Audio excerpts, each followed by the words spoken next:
In Cedartown, Georgia, 18-year-old Cadedra Cook gives up everything to play house with a young rebel. Cadedra was brainwashed by him. She just didn't care what people thought about him. She was still going to be with him regardless. It's the cops. But when family and police threaten to break them up, Cadedra is forced out of her fantasy world into a brutal reality. She was stabbed probably about 40 to 50 times all over her body. She went along with it because that was her man. And later, in Grand Prairie, Texas, 26-year-old single mother Desiree Satterwhite falls for a man who's long in the tooth with a rap sheet to match. Charles convinced her that together they could conquer the world. But when times get tough, I can't keep living like this. Charles recruits Desiree as his partner in crime. But they were focusing on convenience stores, places that they could run in and run out very quickly. She wanted to please him, even if it meant putting her life and the life of others in danger. In Marietta, Georgia, life for Cadedra Cook takes a turn for the better when, at the age of 4, she and her sister move in with their dad after their parents divorce in the wake of a rocky relationship. Very close to our dad because pretty much he was there for us. He done everything with us. He made sure we went to school every day and made sure we kept our grades up. At a very young age, the only stability that Cadedra had was provided for her by a man. But their sweet life with the perfect parent comes to a tragic end 4 years later, when an aneurysm takes the life of Cadedra's father. It happened very suddenly. It was not something they were prepared for. It's a stunning blow to the two young girls. Now, with their father gone and their mother long out of the picture, Cadedra and Jessica are practically orphans. At the ages of 8 and 11, they move in with an aunt on their father's side in Cedartown, some 40 miles away. Moving with our aunt was going to be, hard because we barely know her, so we just felt like we was going to go live with a stranger, pretty much. A stranger who can now collect their father's Social Security benefit checks until Cadedra and Jessica are of legal age. Their father was very caring, very loving. The aunt was a little different, so she knew that she could get that Social Security check and provide some stability for them. So the stability was really strict rules and not allowing them to do really much of anything.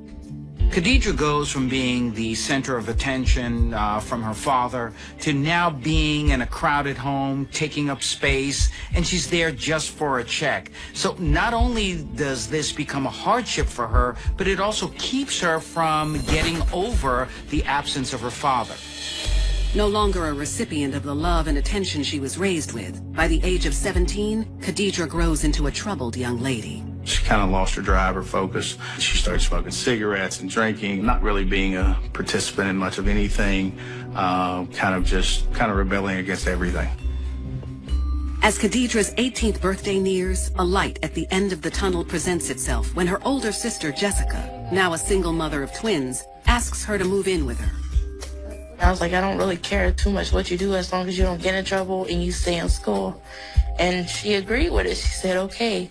And so I ended up getting us a 2-bedroom. It was me, her, and my daughters. No longer a minor under her aunt's guardianship, Cadedra is able to stay in high school thanks to the $846 a month she now receives from her father's Social Security death benefits. Everything was good at first, and then all of a sudden, here comes Eddie. 15-year-old Eddie Lee Clark is a boy with a reputation that exceeds his years. He was someone that the neighborhood knew who he was, the girls knew who he was, the adults knew who he was, and the police knew who he was. He had been in trouble numerous times as a juvenile. Of course, those records are sealed in Georgia as a juvenile, but basic thefts, robberies, those sort of things was what he was suspected in. I'm not sure how they met. I don't know if it's just from the streets, from family members. Eddie's rumored to roll with a local street gang. Rumor has it that he was exposed to and saw at a very young age. A lot of illicit activities in and around the home where he lived. He didn't do like kid stuff. Like he wasn't even, I don't even remember ever seeing him going to school. So I just thought he was older. He would drink, smoke. The relationship developed pretty quickly. I think probably at first glance. Once they realized they liked each other, they probably became quickly committed to one another. Why is she always tripping? Eddie catches Cadedra's eye because they like to do some of the same things. Just like him, she likes to drink, smoke, hang out. And in many ways, this is the first time that she's had the approval of a man since the death of her father. Although he lives with his mother only 1 block away, Eddie spends most of his time in the home Cadedra shares with Jessica. It didn't really seem like Eddie's mother was concerned about what he did because she ended up kicking him out. I don't know what was the reason why. So my sister ended up letting him stay with us, and I told her, no, you know, that's not a good idea. Don't you have somewhere else to be? Jessica! But Eddie stays anyway. Although Cadedra's only known Eddie a few weeks, having him around causes everything else in her life to fall by the wayside. Even school, which Cadedra drops out only 4 months shy of graduation. Neither of them had a job. Eddie was too young, and Cadedra pretty much subsisted on the money from her father's death. This was the first time a boy really bonded with her to the extent that she lost sight of self, ignored school, ignored family, ignored everything. The days pass uneventfully for the couple until Eddie goes too long without checking in with his probation officer, and the police come looking for him. He had violated probation, and I believe his mother said, yeah, this is where I last saw him, and pointed toward Cadedra's house. Okay, well, he's actually in violation of his probation. But Eddie isn't at Cadedra's house, and neither is Cadedra. For Cadedra, playing hide and seek from the cops with Eddie may seem like fun and games, but it will lead her down a dangerous path with deadly results. She didn't die initially, so he just kept stabbing her over and over again. Cadedra was a participant in whatever Eddie wanted, and she went along with a smile on her face. In Cedartown, Georgia, 18-year-old Cadedra Cook is hiding out with her 15-year-old boyfriend, Eddie Clark, wanted for violating his probation. Eddie had a juvenile record. I think his mom reported him running away from home. With eyes and ears on the street, Eddie gets word that the police are looking for him. Cadedra and Eddie kind of went on the lam for a few days. They were staying in an abandoned home in the same area where they could see the activities, the comings and goings. The young lovers return to the apartment Cadedra shares with her sister once they think the coast is clear. Which that wasn't the case, and police came and picked him up. It's the cops. And sent my sister to jail. Cadedra's done nothing wrong. But she's already lost one man in her life, and she's not going to lose another, so she's going to go along with whatever he says. The next morning, she is released, under the provision that she can no longer have any unrelated minors in her home. It wasn't anything she was prosecuted on. It was simply, hey, don't do this again. You're harboring this guy. We could lock you up. Life returns to normal for the Cook sisters for about a week. Until Eddie is released from juvenile detention sporting an ankle monitor. She still hung with Eddie, and that's when I just call it quits. So I was just like, I can't do it because I'm not gonna go to jail behind him, or I'm not getting my kids taken away. The police said he's not allowed to be here. With Eddie, Cadedra sees the us versus them mentality by being with him. So when Jessica gives her this ultimatum, it goes exactly the way that one would expect. You're gonna regret this. 4 months after moving in with her sister, Cadedra uses her monthly death benefit payment to move into her own place, and quickly blows through the money. She gets her check, which is $846. Rent is actually $300. And she also had to pay for utilities. She had to pay to cut on water and gas for the first time. Within 4 days, all $846 of it is gone. Cadedra's playing house, but the reality is that she's never been on her own. She's never had a job. She doesn't even know how to handle money. She's just going through the paces. Eddie's only 15. So really, these are just youngsters playing the role of adults, and they're really not prepared for what it means to be an adult, to be on your own. This is the last of it. To make matters worse, Eddie has secretly moved in and has also cut off his ankle monitor, alerting the authorities who are now looking for him. He knew he did not want to go back to court. He did not want to go back to jail. And Eddie sort of had an attitude that Eddie did what Eddie wanted to. Between the pressure from her family and law enforcement's attempt to keep a constant eye on him, Eddie suggests they go to Mississippi, where he claims to have extended family. 15-year-old's thought process is thinking that, okay, I can go to Mississippi, live with my family, and the police won't bother me there. And Cadedra was all for it. They could live happily ever after. Cadedra's mind is wrapped up into this romantic ideal as to what a relationship should be. So when Eddie gives her a plan as to how the two of them can run away, she embraces it. In many ways, subconsciously, it reminds her of her father taking control, so she goes with it. But with nothing left from the monthly benefit check, the two can't leave town. Which makes it even more unusual when Eddie tells Cadedra to order some pizza. We don't have any money, Eddie. She said she didn't understand why, because they didn't have no money. Cadedra believed that he had gone home to his mother's home to get some money from his mother. But Eddie has something else in mind. Half an hour after Cadedra calls in the order, 27-year-old Elizabeth Hutchison arrives with the pizza. The driver was engaged to be married. She had a 4-year-old child. She had taken this job just simply as a way to make a little extra money. Cadedra's in the kitchen. First thing she really heard was the doorbell, and then Eddie answering the door and stating to the pizza delivery person, she's in the back. Where'd you say she was? And all of a sudden, Cadedra hears a scream. Cadedra rushes towards the sound, and what happens next shocks her to her core. She sees Mr. Clark stabbing and hitting the pizza delivery driver. He used 2 different knives. One knife was a pocket knife that he always carried around, and then the other knife was a kitchen knife that he probably just saw sitting around and just picked up. And he proceeded to keep stabbing and stabbing and stabbing. We gotta go. Eddie started to leave. She was in a complete state of shock. Her ability to really understand what's going on is pretty much gone at that point. She's sort of in a fight, flight, or freeze mode. The two disappear into the night. They got away with less than $30. Moments after Cadedra and Eddie flee, a Cedartown police officer arrives on the scene after hearing her agonizing screams during a routine traffic stop up the street.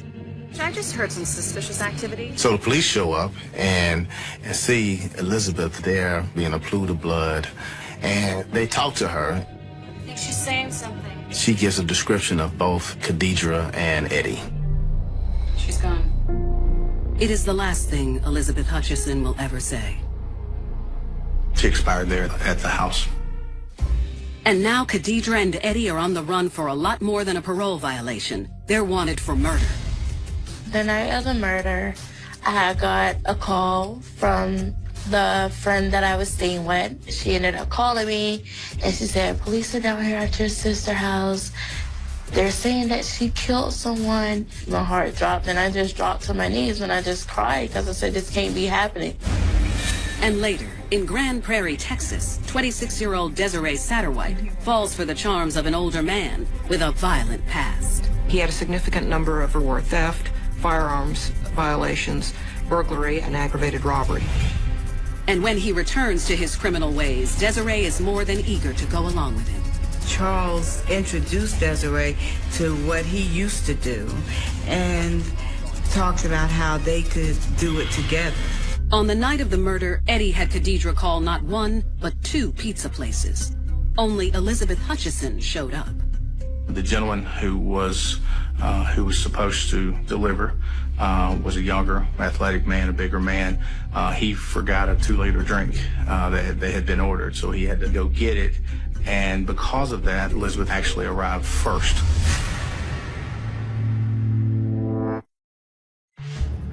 In Cedartown, Georgia, teen couple Cadedra Cook and Eddie Clark are on the lam after police link them to the murder of a pizza delivery woman. And it was pretty easy to connect them. Cadedra called from her house. The lease was in her name, and everyone there in the town knew that Eddie and Cadedra were always together. Everybody started calling me. They was like, do you know where your sister is? I'm like, no. Like, I'm looking for her. Like, I just found out. Like, what's going on? It really just hurt.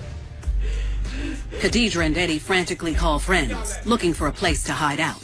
But no one wants to get involved. Come on, man, I need some help. What? Most of their friends had their own stuff going on. It may be legal or illegal, and didn't want the police finding out what they were doing. With nowhere to go, Cadedra and Eddie spend the night in yet another abandoned house, and then are spotted the next morning a mile from the crime scene. As word of their capture gets out, family and friends are in shock.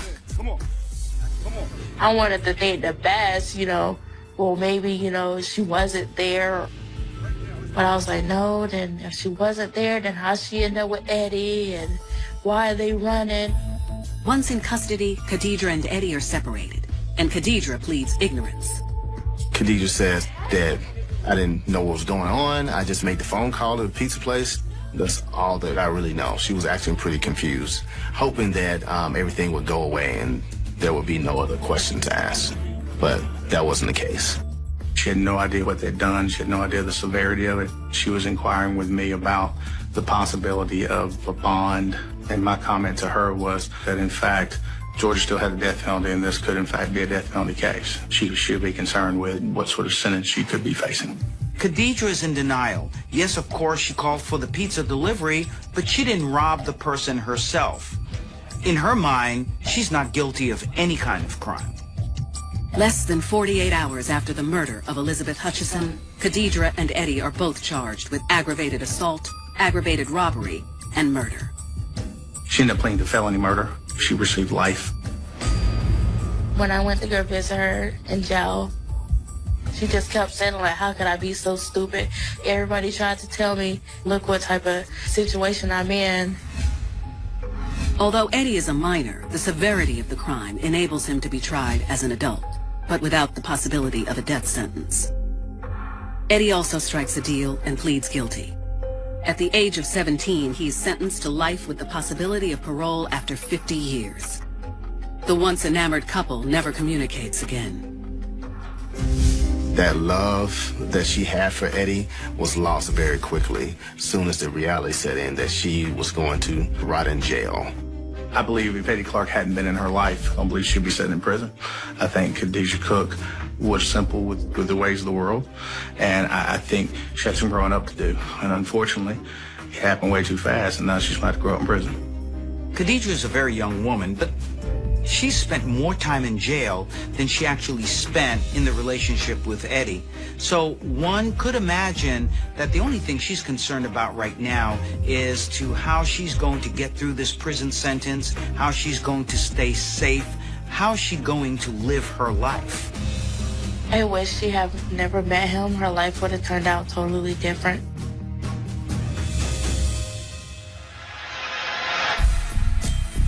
Cadedra Cook sacrificed the unrestricted freedom of adulthood for the love of a teenage boy. In Grand Prairie, Texas, Desiree Satterwhite will turn her back on the people who love her for the chance at happiness with an older man.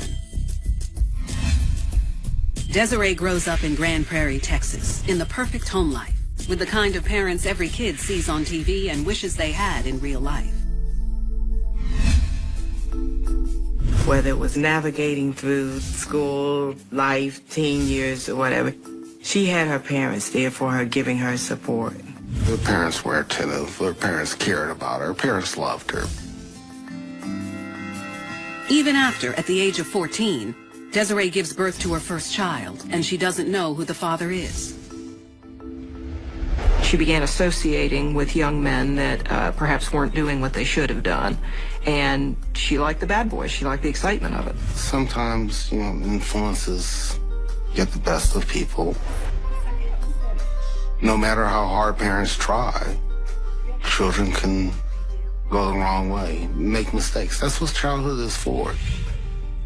With her parents willing to take on some of the responsibilities that come with being a teen mom, Desiree graduates high school, but bounces from one dead-end job to the next. At the age of 23, after another failed relationship, she gives birth to her second child. She was pregnant again, and once again she was left without a father for her children. And frustrating for her, but luckily for her, she had her parents to help her. Too much support and too much permissiveness might have the opposite intent. And for someone like Desiree, instead of using it as a springboard towards success and achievement, instead it pushed her more towards complacency. For a single mother with 2 children to support, a life means a job. That's when a family member mentions an opening for a receptionist at the local welfare office.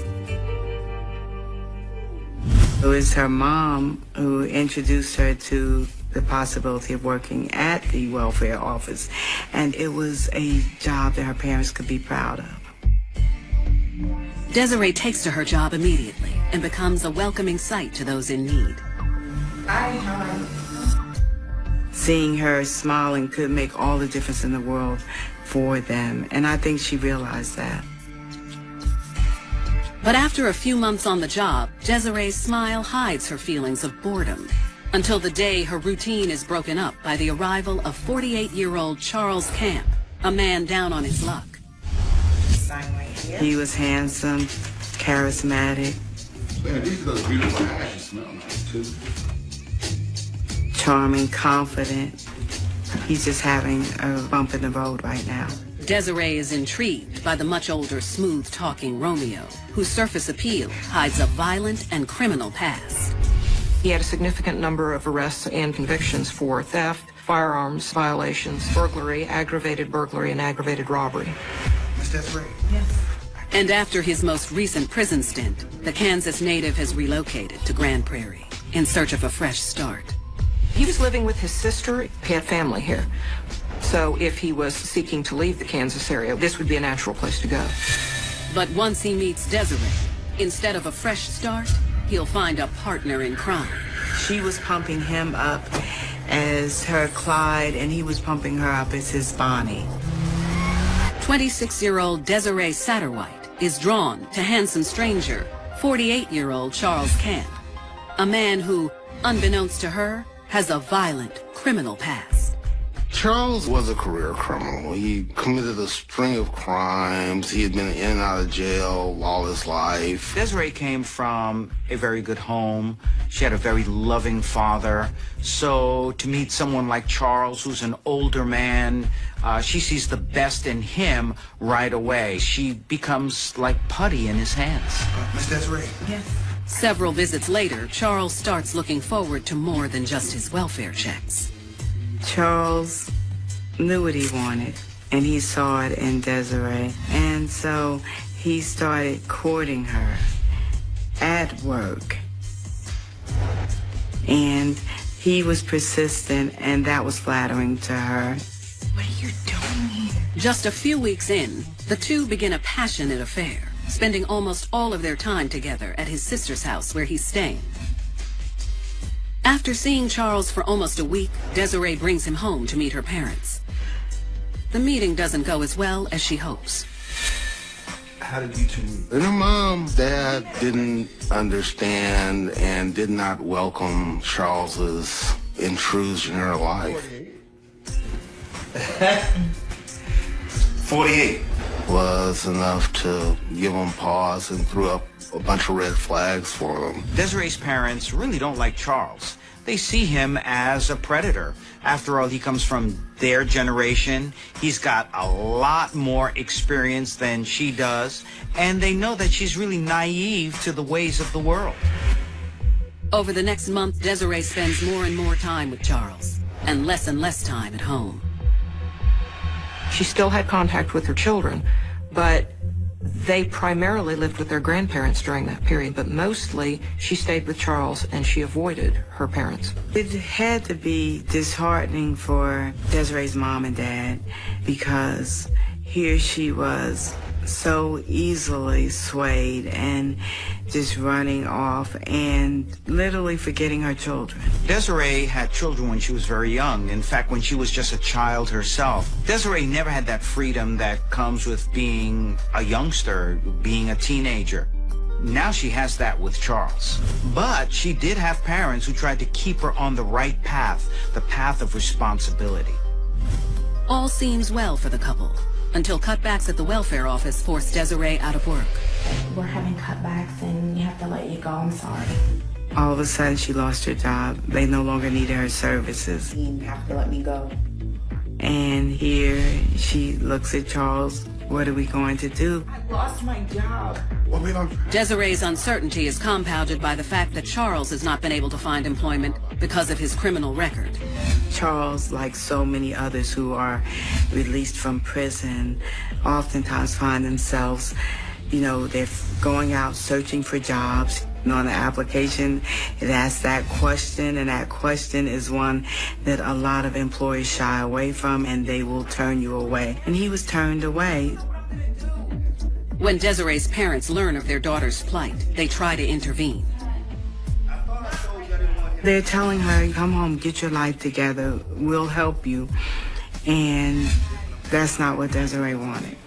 Desiree, if it were a choice choosing between Charles and the comfort of her parents' home, she would rather be with Charles. Madly in love and not wanting to be a burden on either of their families any longer, the two take up residence in Desiree's car until they can figure something out. Living in a car, very uncomfortable, and it starts not only to wear on them individually, but wear on them as a couple.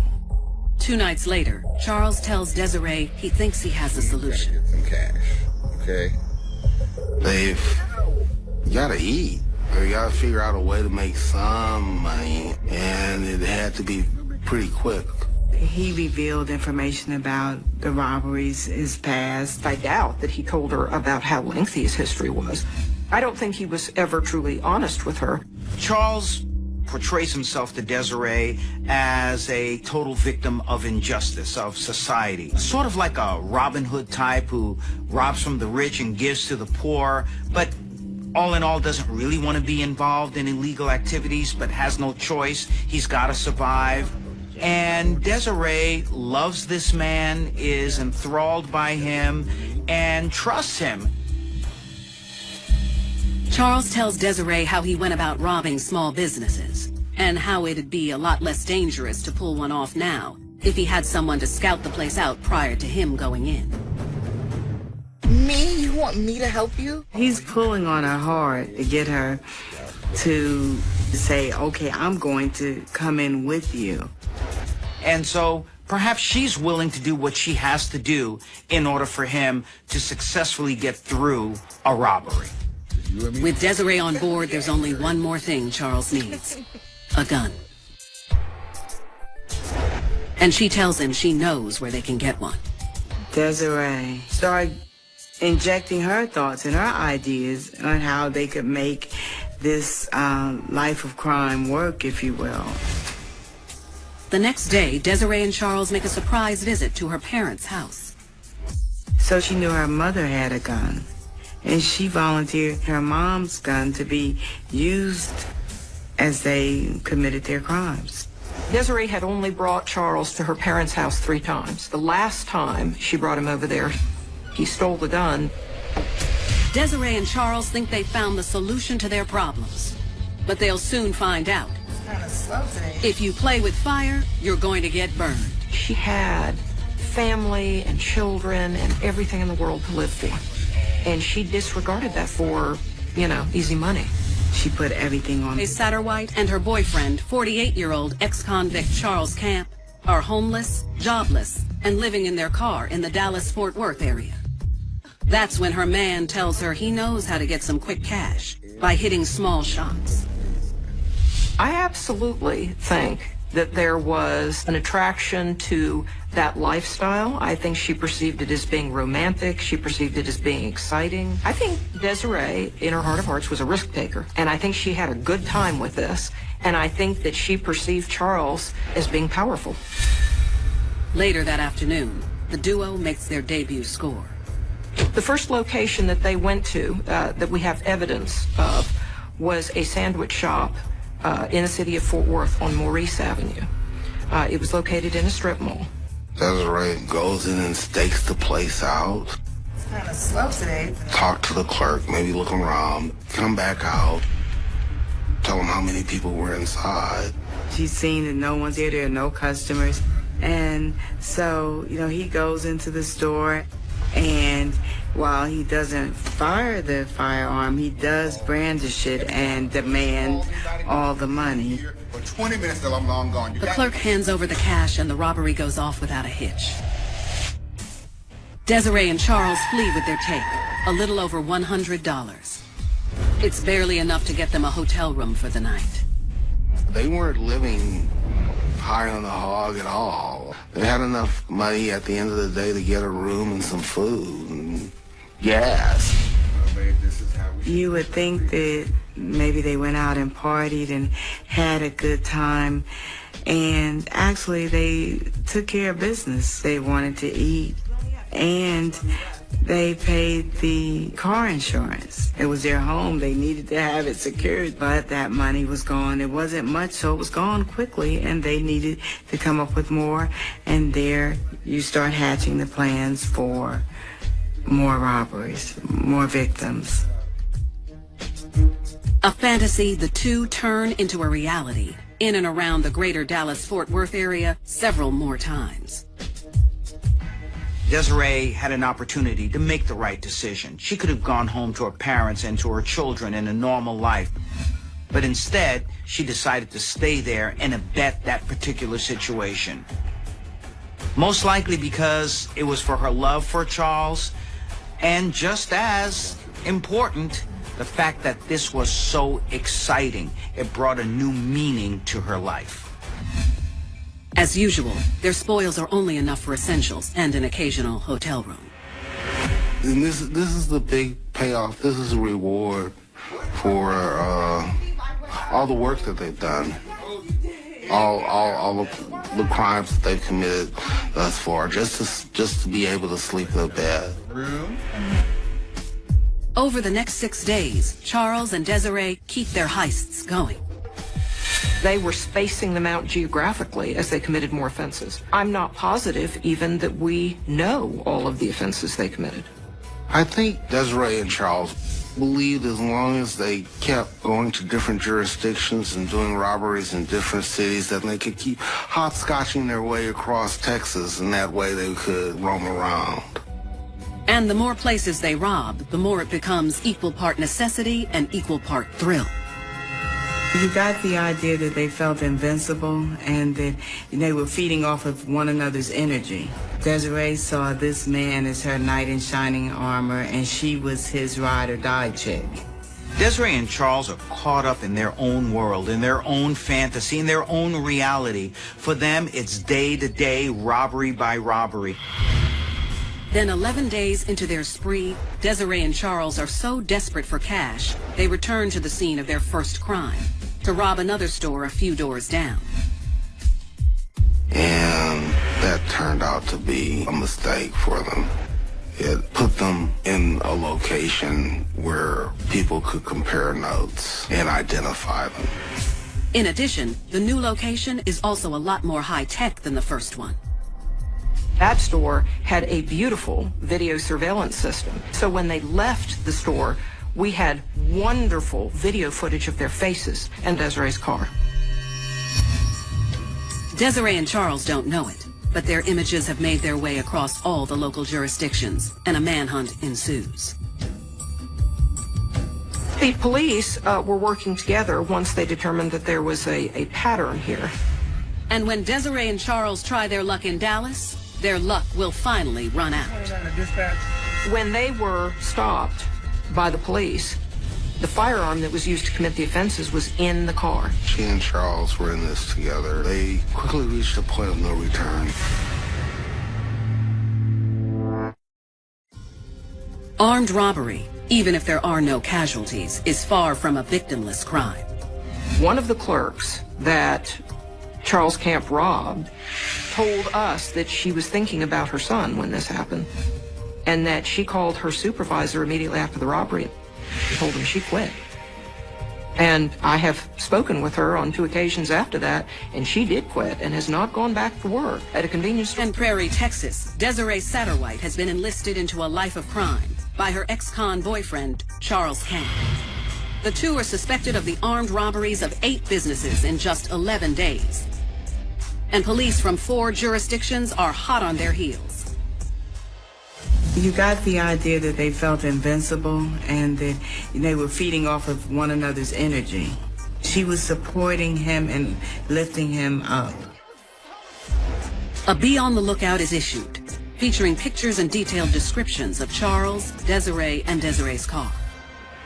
Desiree and Charles were oblivious to the fact that police were putting the pieces together, and they were ready to pounce, really, at that point. It was only a matter of time. So far, they've been able to skirt the law, but one crisp morning 18 miles down the road in Dallas, their luck runs out. A police officer observed them scoping out businesses in Dallas and saw the vehicle and saw the individuals in the vehicle and realized they were identical to the description that had been given.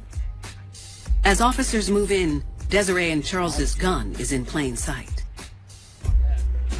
It was right there in the car and was within arm's reach of both defendants when they were stopped. It is very lucky for those police officers that they didn't decide to run or to shoot. Desiree and Charles are arrested without incident and taken into custody. Under the interrogation spotlight, Desiree covers her own skin. Initially, she denied responsibility. Then she minimized the situation significantly. For example, she told the police that she'd only known Charles for 2 to 3 weeks, when in fact she'd known him for longer than that. When investigators tell her she's facing felony charges, Desiree's flabbergasted. She hasn't done anything illegal as far as she's concerned. She's just kind of been a passenger along on a joyride. Because she was thinking she did not have any firearms, she did not threaten anyone. All she did was go in and case the place and drive away. This is what Desiree may have been thinking all along. I'm not the one with the gun. I'm not the one demanding the money. I'm not the one committing the crime. But the fact of the matter is, she was involved in a crime. Eventually, she started conceding that she had done things that made her a party to the offense, but she attempted to suggest that she didn't know what was going on. When that didn't work, then she tried to suggest that Charles had coerced her or forced her in some fashion. After a period of time, she did concede that she had assisted in the commission of the robberies, and she described her own conduct. But Charles is not as uncaring toward his love of 1 month. Knowing Desiree has her whole life ahead of her and children to take care of, he falls on his sword for her and tries to absolve her of any involvement. Charles painted a picture of Desiree as not being culpable. He made her seem like she was innocent and it was all him. Charles constantly tried to convince us that she was not involved and that she had no responsibility for it. But despite Charles's best efforts, prosecutors charged Desiree with the same charge as him: 3 counts of aggravated robbery with a deadly weapon. Desiree was very much an active part in the commission of this crime. The car was hers, and all the evidence points to the fact that she was the one driving. Then she would go in and make sure that the times were right for an aggravated robbery. Like it's showtime. Prosecutors offer Desiree a deal, a 16-year sentence if she pleads guilty. She rejects it. I think that she thought, because of her lack of criminal history, and that she was young and pretty and not very threatening appearing, I think she thought that she could kind of get away with it. Her parents are crushed. They want Desiree to accept this deal. They want Desiree to be part of their lives and to have a normal life. But once again, she turns her back on them. Desiree goes on trial a few months later. After an 8-day trial, the jury takes less than 20 minutes to find Desiree guilty on 3 counts of aggravated armed robbery. She is sentenced to 40 years in prison. Charles, on the other hand, his long record played against him in a big way. He was sentenced to life in prison. He's never going to see outside of a prison wall during his life. Charles' past came back to haunt him, and now he's paying the price. Desiree may not have had a past like Charles, but now she's paying the price by not having. The fifth chapter of Oakhaven's post-verdict existence was defined by the arrival of the Great Unmaking, a period where the town began to disassemble the physical and psychological architecture that Arthur Penhaligon had helped construct. With the killer safely behind bars, serving a life sentence without the possibility of parole, the residents turned their attention to the Miller estate. The property, which had for 30 years stood as a silent, brooding monument to the town's collective trauma, was finally scheduled for demolition. It wasn't just a building being torn down, it was the final destruction of Arthur's stage. As the wrecking ball swung, smashing through the brick and mortar that had once held the secrets of the hidden motive, the crowd that gathered to watch did not cheer. They stood in a profound, solemn silence, witnessing the physical manifestation of their fear being reduced to piles of dust and jagged timber. The demolition was a necessary, cathartic violence, a way of proving that the secret could no longer be kept, and that the ground itself was being scrubbed of the stain of Arthur's presence. This physical dismantling triggered a profound psychological cascade. Families who had lived in the neighborhood for decades began to sell their homes, their houses now carrying the notoriety tax that made Oakhaven a place of morbid interest rather than a sanctuary. The exodus was quiet, a steady stream of moving trucks departing under the shroud of early morning mist, leaving behind a neighborhood that began to feel increasingly ghost-like. The town's social structure, once reinforced by the shared experience of the search, the vigils, and the long, agonizing years of the cold case, began to dissolve. They realized that their cohesion had been built on a foundation of pain, and now that the pain had been given a target, the need for that collective identity was rapidly vanishing. They were becoming, once again, a collection of individuals living in adjacent spaces, a transition that was as lonely as it was necessary. Detective Thorne, now officially retired, found himself wandering the streets of Oakhaven during the transition, trying to understand what it meant to live in a town where the mystery had been solved. He spent his days at the public library, not reading files, but watching the townspeople move through their lives. He noticed a subtle, fundamental shift in the way they carried themselves. The hypervigilance that had characterized the town for so long was fading, replaced by a sort of weary, open-eyed fatigue. They were finally looking at each other, not as participants in a mystery, but as neighbors. He realized that the hidden motive Arthur had cultivated, the need for the town to be paralyzed by the unknown, had been the very thing that had prevented Oakhaven from being a real place. Now, in the wake of the truth, they were finally, painfully, becoming a real town, with all the mundane, messy reality that implies. The Vance family, meanwhile, had begun the process of building a private, internal memorial to Clara. They had moved out of their original home, the one where the hallway echoed with her laughter, and had settled into a house on the edge of the valley, where the trees grew thick and the view was open to the sky. They didn't want the town's pity anymore. They wanted the town's silence. The public attention, the media requests, and the sympathetic looks from strangers had become a cage of their own.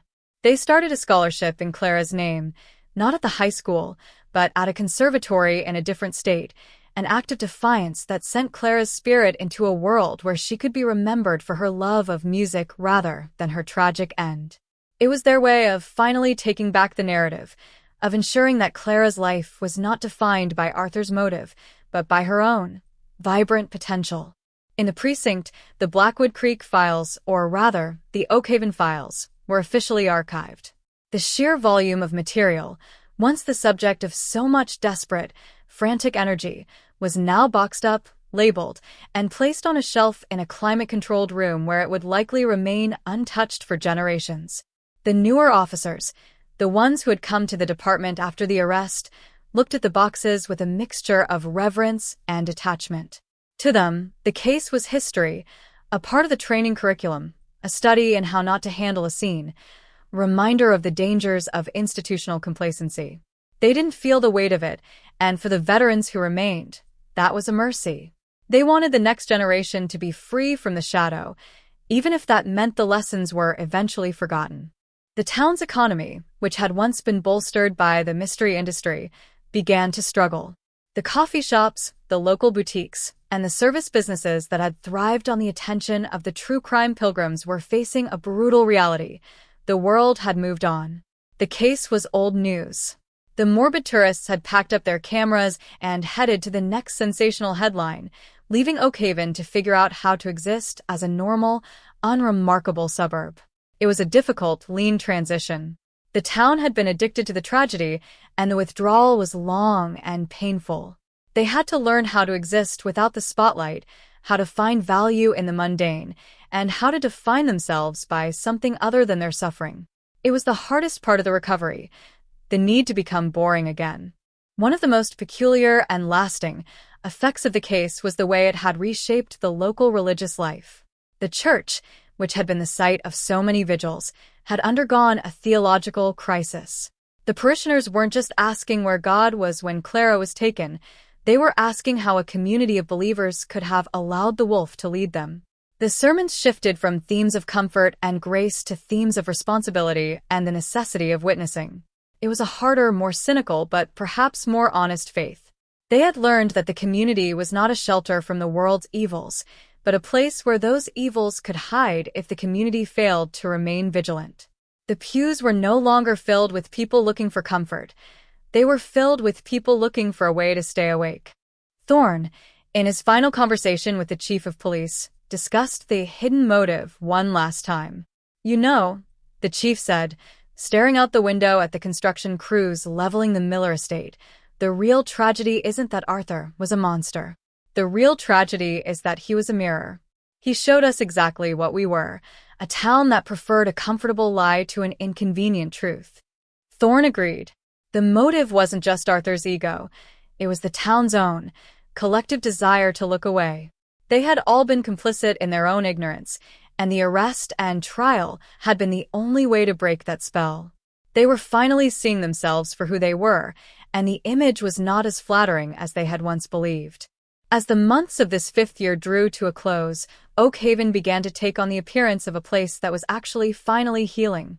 The construction on the Miller estate was stalled, the property left as an open, grassy lot that the town council eventually voted to turn into a public park. They called it Clara's Grove. It wasn't a place of monuments or plaques. It was a simple, quiet area of trees and benches where the townspeople could sit and watch the sunset over the valley. It was the most important thing they had ever built. It was a space dedicated to the idea that the ground could be reclaimed, that the tragedy could be integrated into the landscape of their lives without defining them, and that, eventually, even the most terrible secrets could be turned into a place of peace. The final, lingering impression of this phase of Oak Haven's recovery was the sound of the wind in the trees at Clara's Grove. It was a steady, rhythmic, and entirely natural sound, devoid of the jagged edges of mystery or the heavy, stifling atmosphere of the cold case. The town was finally, irrevocably moving forward. They still remembered the disappearance, they still felt the sharp pang of the loss, and they would always have the memory of Arthur Penhaligon in their minds. But they were no longer living in the story of the crime. They were living in the story of the recovery. The hidden motive, the darkness that had sought to own them, had been successfully pushed into the background, overtaken by the simple, enduring, and necessary business of existing, of loving, and of being a community that was, at long last, starting to be real. The fifth chapter of Oak Haven's post-verdict existence was defined by the arrival of the Great Unmaking, a period where the town began to disassemble the physical and psychological architecture that Arthur Penhaligon had helped construct. With the killer safely behind bars, serving a life sentence without the possibility of parole, the residents turned their attention to the Miller estate. The property, which had for 30 years stood as a silent, brooding monument to the town's collective trauma, was finally scheduled for demolition. It wasn't just a building being torn down, it was the final destruction of Arthur's stage. As the wrecking ball swung, smashing through the brick and mortar that had once held the secrets of the hidden motive, the crowd that gathered to watch did not cheer. They stood in a profound, solemn silence, witnessing the physical manifestation of their fear being reduced to piles of dust and jagged timber. The demolition was a necessary, cathartic violence, a way of proving that the secret could no longer be kept and that the ground itself was being scrubbed of the stain of Arthur's presence. This physical dismantling triggered a profound psychological cascade.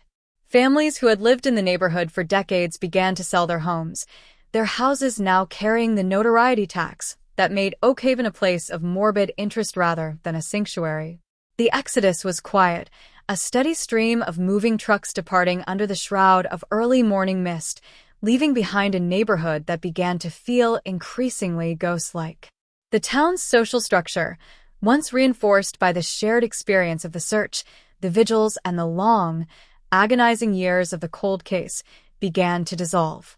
They realized that their cohesion had been built on a foundation of pain, and now that the pain had been given a target, the need for that collective identity was rapidly vanishing. They were becoming, once again, a collection of individuals living in adjacent spaces, a transition that was as lonely as it was necessary. Detective Thorne, now officially retired, found himself wandering the streets of Oakhaven during the transition, trying to understand what it meant to live in a town where the mystery had been solved. He spent his days at the public library, not reading files, but watching the townspeople move through their lives. He noticed a subtle, fundamental shift in the way they carried themselves. The hypervigilance that had characterized the town for so long was fading, replaced by a sort of weary, open-eyed fatigue. They were finally looking at each other, not as participants in a mystery, but as neighbors. He realized that the hidden motive Arthur had cultivated, the need for the town to be paralyzed by the unknown, had been the very thing that had prevented Oakhaven from being a real place. Now, in the wake of the truth, they were finally, painfully becoming a real town, with all the mundane, messy reality that implies. The Vance family, meanwhile, had begun the process of building a private, internal memorial to Clara. They had moved out of their original home, the one where the hallway echoed with her laughter, and had settled into a house on the edge of the valley, where the trees grew thick and the view was open to the sky. They didn't want the town's pity anymore. They wanted the town's silence. The public attention, the media requests, and the sympathetic looks from strangers had become a cage of their own. They started a scholarship in Clara's name, not at the high school, but at a conservatory in a different state, an act of defiance that sent Clara's spirit into a world where she could be remembered for her love of music rather than her tragic end. It was their way of finally taking back the narrative, of ensuring that Clara's life was not defined by Arthur's motive, but by her own, vibrant potential. In the precinct, the Blackwood Creek files, or rather, the Oakhaven files, were officially archived. The sheer volume of material, once the subject of so much desperate, frantic energy, was now boxed up, labeled, and placed on a shelf in a climate-controlled room where it would likely remain untouched for generations. The newer officers, the ones who had come to the department after the arrest, looked at the boxes with a mixture of reverence and detachment. To them, the case was history, a part of the training curriculum, a study in how not to handle a scene, a reminder of the dangers of institutional complacency. They didn't feel the weight of it, and for the veterans who remained, that was a mercy. They wanted the next generation to be free from the shadow, even if that meant the lessons were eventually forgotten. The town's economy, which had once been bolstered by the mystery industry, began to struggle. The coffee shops, the local boutiques, and the service businesses that had thrived on the attention of the true crime pilgrims were facing a brutal reality. The world had moved on. The case was old news. The morbid tourists had packed up their cameras and headed to the next sensational headline, leaving Oakhaven to figure out how to exist as a normal, unremarkable suburb. It was a difficult, lean transition. The town had been addicted to the tragedy, and the withdrawal was long and painful. They had to learn how to exist without the spotlight, how to find value in the mundane, and how to define themselves by something other than their suffering. It was the hardest part of the recovery, the need to become boring again. One of the most peculiar and lasting effects of the case was the way it had reshaped the local religious life. The church, which had been the site of so many vigils, had undergone a theological crisis. The parishioners weren't just asking where God was when Clara was taken. They were asking how a community of believers could have allowed the wolf to lead them. The sermons shifted from themes of comfort and grace to themes of responsibility and the necessity of witnessing. It was a harder, more cynical, but perhaps more honest faith. They had learned that the community was not a shelter from the world's evils, but a place where those evils could hide if the community failed to remain vigilant. The pews were no longer filled with people looking for comfort. They were filled with people looking for a way to stay awake.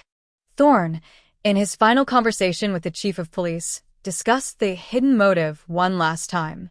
"You know," the chief said, staring out the window at the construction crews leveling the Miller estate, "the real tragedy isn't that Arthur was a monster. The real tragedy is that he was a mirror. He showed us exactly what we were, a town that preferred a comfortable lie to an inconvenient truth." Thorne agreed. The motive wasn't just Arthur's ego. It was the town's own, collective desire to look away. They had all been complicit in their own ignorance, and the arrest and trial had been the only way to break that spell. They were finally seeing themselves for who they were, and the image was not as flattering as they had once believed. As the months of this fifth year drew to a close, Oak Haven began to take on the appearance of a place that was actually finally healing. The construction on the Miller estate was stalled, the property left as an open, grassy lot that the town council eventually voted to turn into a public park. They called it Clara's Grove.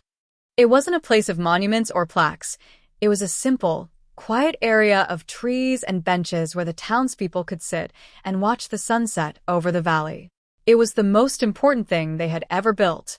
It was a space dedicated to the idea that the ground could be reclaimed, that the tragedy could be integrated into the landscape of their lives without defining them, and that, eventually, even the most terrible secrets could be turned into a place of peace. The final, lingering impression of this phase of Oak Haven's recovery was the sound of the wind in the trees at Clara's Grove. It was a steady, rhythmic, and entirely natural sound, devoid of the jagged edges of mystery or the heavy, stifling atmosphere of the cold case. The town was finally, irrevocably moving forward. They still remembered the disappearance, they still felt the sharp pang of the loss, and they would always have the memory of Arthur Penhaligon in their minds. But they were no longer living in the story of the crime. They were living in the story of the recovery.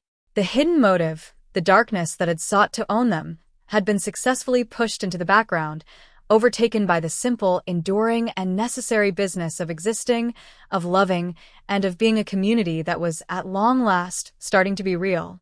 Self-correction/extension note. To maintain the immense scale requested, 2,500 to 3,000 words, the narrative deepens into the specific, localized ripples of the town's transformation, focusing on the sociology of their shared trauma.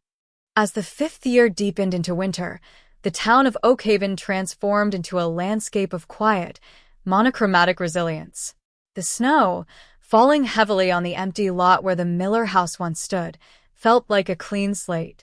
The residents, no longer defined by the looming architecture of the crime, found themselves grappling with the day-to-day work of living in the wake of such a profound unveiling.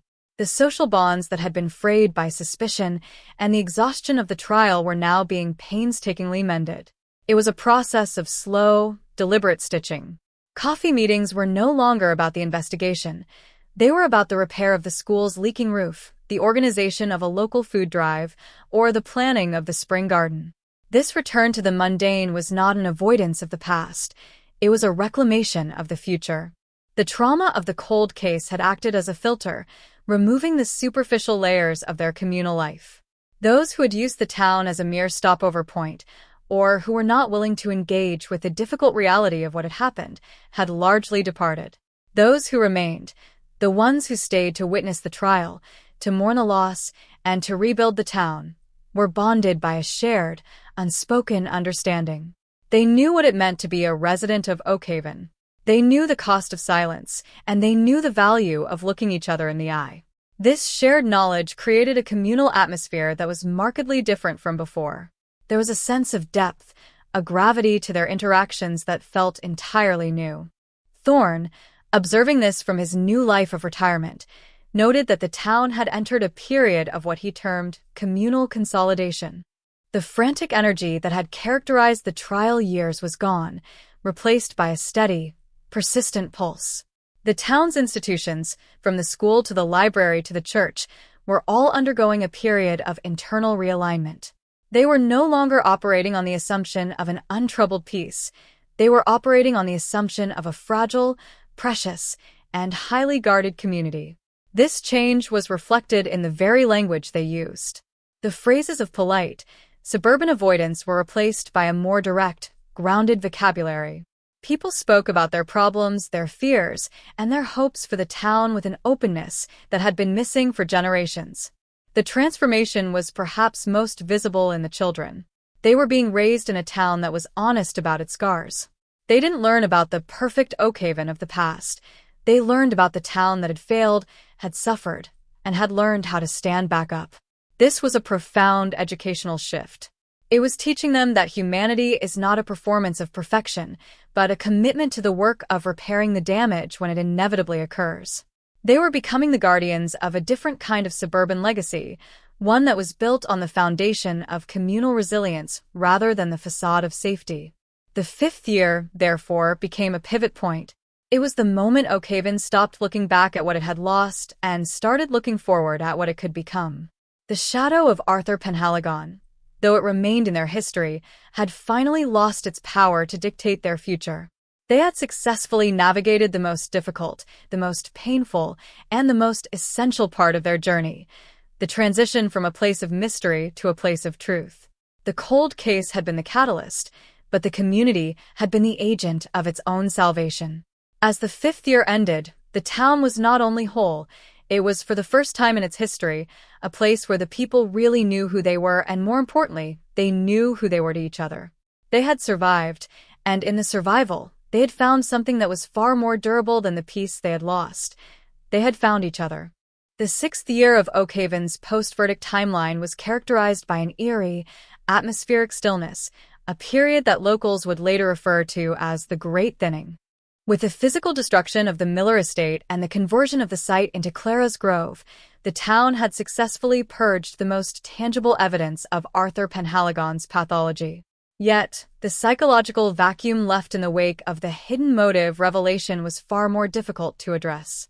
The town felt lighter, yes, but it was the lightness of a balloon that has lost all its air. The fever had broken, but the body was left shivering in the aftermath. Oakhaven was no longer a place of mystery, but it was also no longer a place of certainty.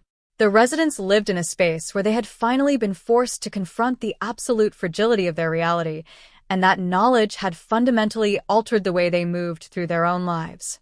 Detective Thorne, now living in the quiet, meditative seclusion of a small cabin at the edge of the valley, found himself visited by the ghosts of the investigation in his dreams. He no longer saw Arthur. Instead, he saw the town, the Oakhaven of 1996, with its pristine driveways and its carefully curated lawns, as a fragile, crystalline structure that was always destined to shatter. He understood that the hidden motive Arthur had cultivated, his control over the town's emotional state, was not a unique occurrence. It was a potential dormant in every community, a shadow that exists wherever people prioritize the image of peace over the work of protection. He spent his days writing his memoirs, not for publication, but as a way to untangle the knotted mess of his own complicity, trying to understand how he, a man trained to see through the veneer of human deception, had spent his life staring at Arthur without truly seeing the predator. The school system, which had been the primary battlefield for the town's soul, finally began to implement the Oakhaven curriculum. It wasn't a set of history lessons about the murder. It was a program focused on the development of critical thinking, communal responsibility, and the explicit acknowledgement that goodness is an active, demanding practice, not a passive status. The teachers, many of whom had been traumatized by the discovery of their former colleagues' true nature, were the most dedicated practitioners of this new philosophy. They were teaching the next generation to be skeptics, to question the motives of those who seemed too perfect, and to understand that a community's safety is directly proportional to its willingness to be uncomfortable. It was a radical shift, a move from a culture of politeness to a culture of accountability. In the downtown district, the economy had stabilized, but it looked different. The shops that had catered to the true crime tourism, Wave had either closed or transitioned into businesses that were genuinely rooted in the town's new identity: local artisan galleries, small-scale bookstores, and quiet, unpretentious cafes. Oak Haven was no longer a place that wanted to be watched. It was a place that wanted to be lived in. The sense of being an exhibit had faded, and with it, the town had reclaimed its anonymity. The residents moved through the streets with a newfound, quiet confidence. They weren't looking over their shoulders anymore, not because the monster was gone, but because they had finally stopped expecting the monster to be an outsider. They understood now that the danger, if it existed, would be found in the mundane, and they had developed the collective vigilance necessary to hold that truth without letting it destroy their capacity for joy. One of the most profound developments of this 6th year was the emergence of the intergenerational dialogues. The older residents, those who remembered the disappearance, the search parties, and the long, bitter silence of the cold case years, began to sit down with the younger generation to discuss the legacy of Clara Vance. These meetings were not about the crime. They were about the cost of the crime. They discussed the way the town had been warped by its own silence, the way the fear had stunted their ability to connect, and the way they had allowed Arthur to dictate the rhythm of their lives. It was an essential process of historical reconciliation. By putting the trauma into words, by acknowledging the systemic failures of their past, they were finally able to strip the cold case of its power to haunt them. They were, in essence, rewriting the town's history from one of victimhood to one of recovery. Even the environment of Oak Haven began to reflect this internal healing. The Great Thinning had not just been about people leaving. It had been about the clearing away of the deadwood, both literally and figuratively. The town's park system, including Clara's Grove, had been expanded, creating a green belt that surrounded the town and acted as a buffer between their private lives and the intrusions of the outside world. The Grove itself was no longer a place of sorrow. It had become a place of vibrancy. Local artists held outdoor exhibits there, families hosted picnics, and the school students used it as an open-air classroom. The ground that had once held the secret of the grave was now filled with the laughter of children who didn't know the name of the girl who had been stolen, only that the park was a place of safety and growth. The legal system, as it related to the Oak Haven case, also underwent a quiet, meaningful reform. The state district attorney's office implemented a new protocol for handling long-term missing person cases, specifically designed to bypass the kind of local institutional capture that Arthur Penhaligon had exploited.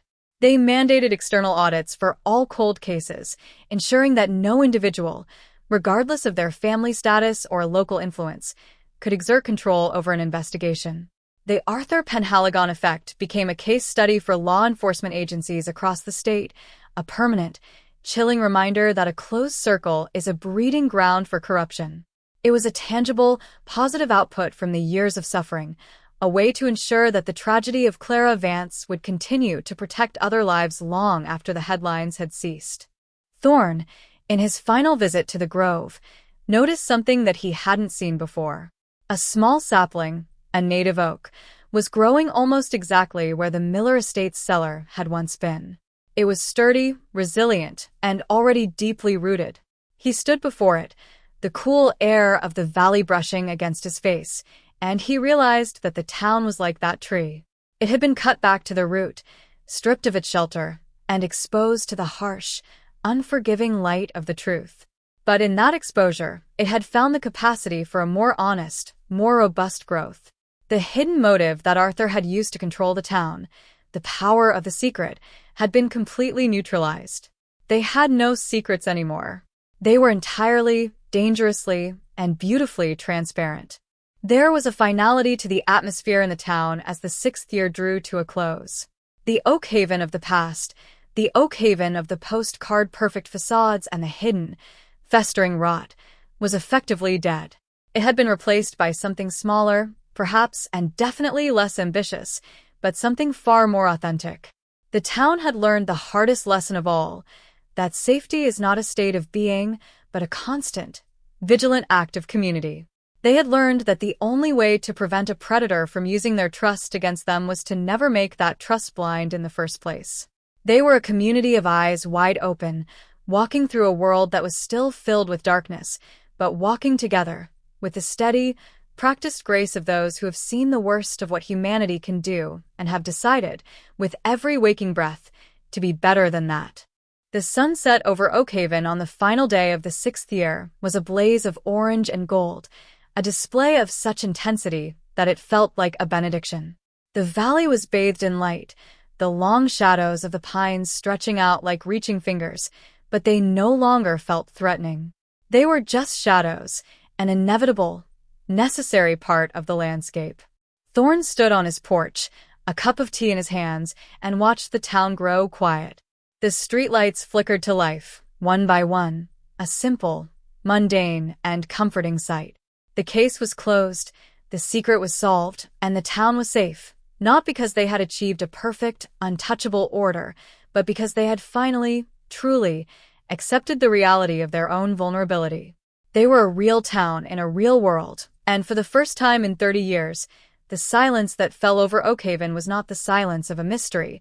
It was the silence of a community that was finally, and at long last, home. Narrative Deep Dive Expansion. The internal monologue of the community during this 6th year was marked by an evolution from, "Why did this happen to us?"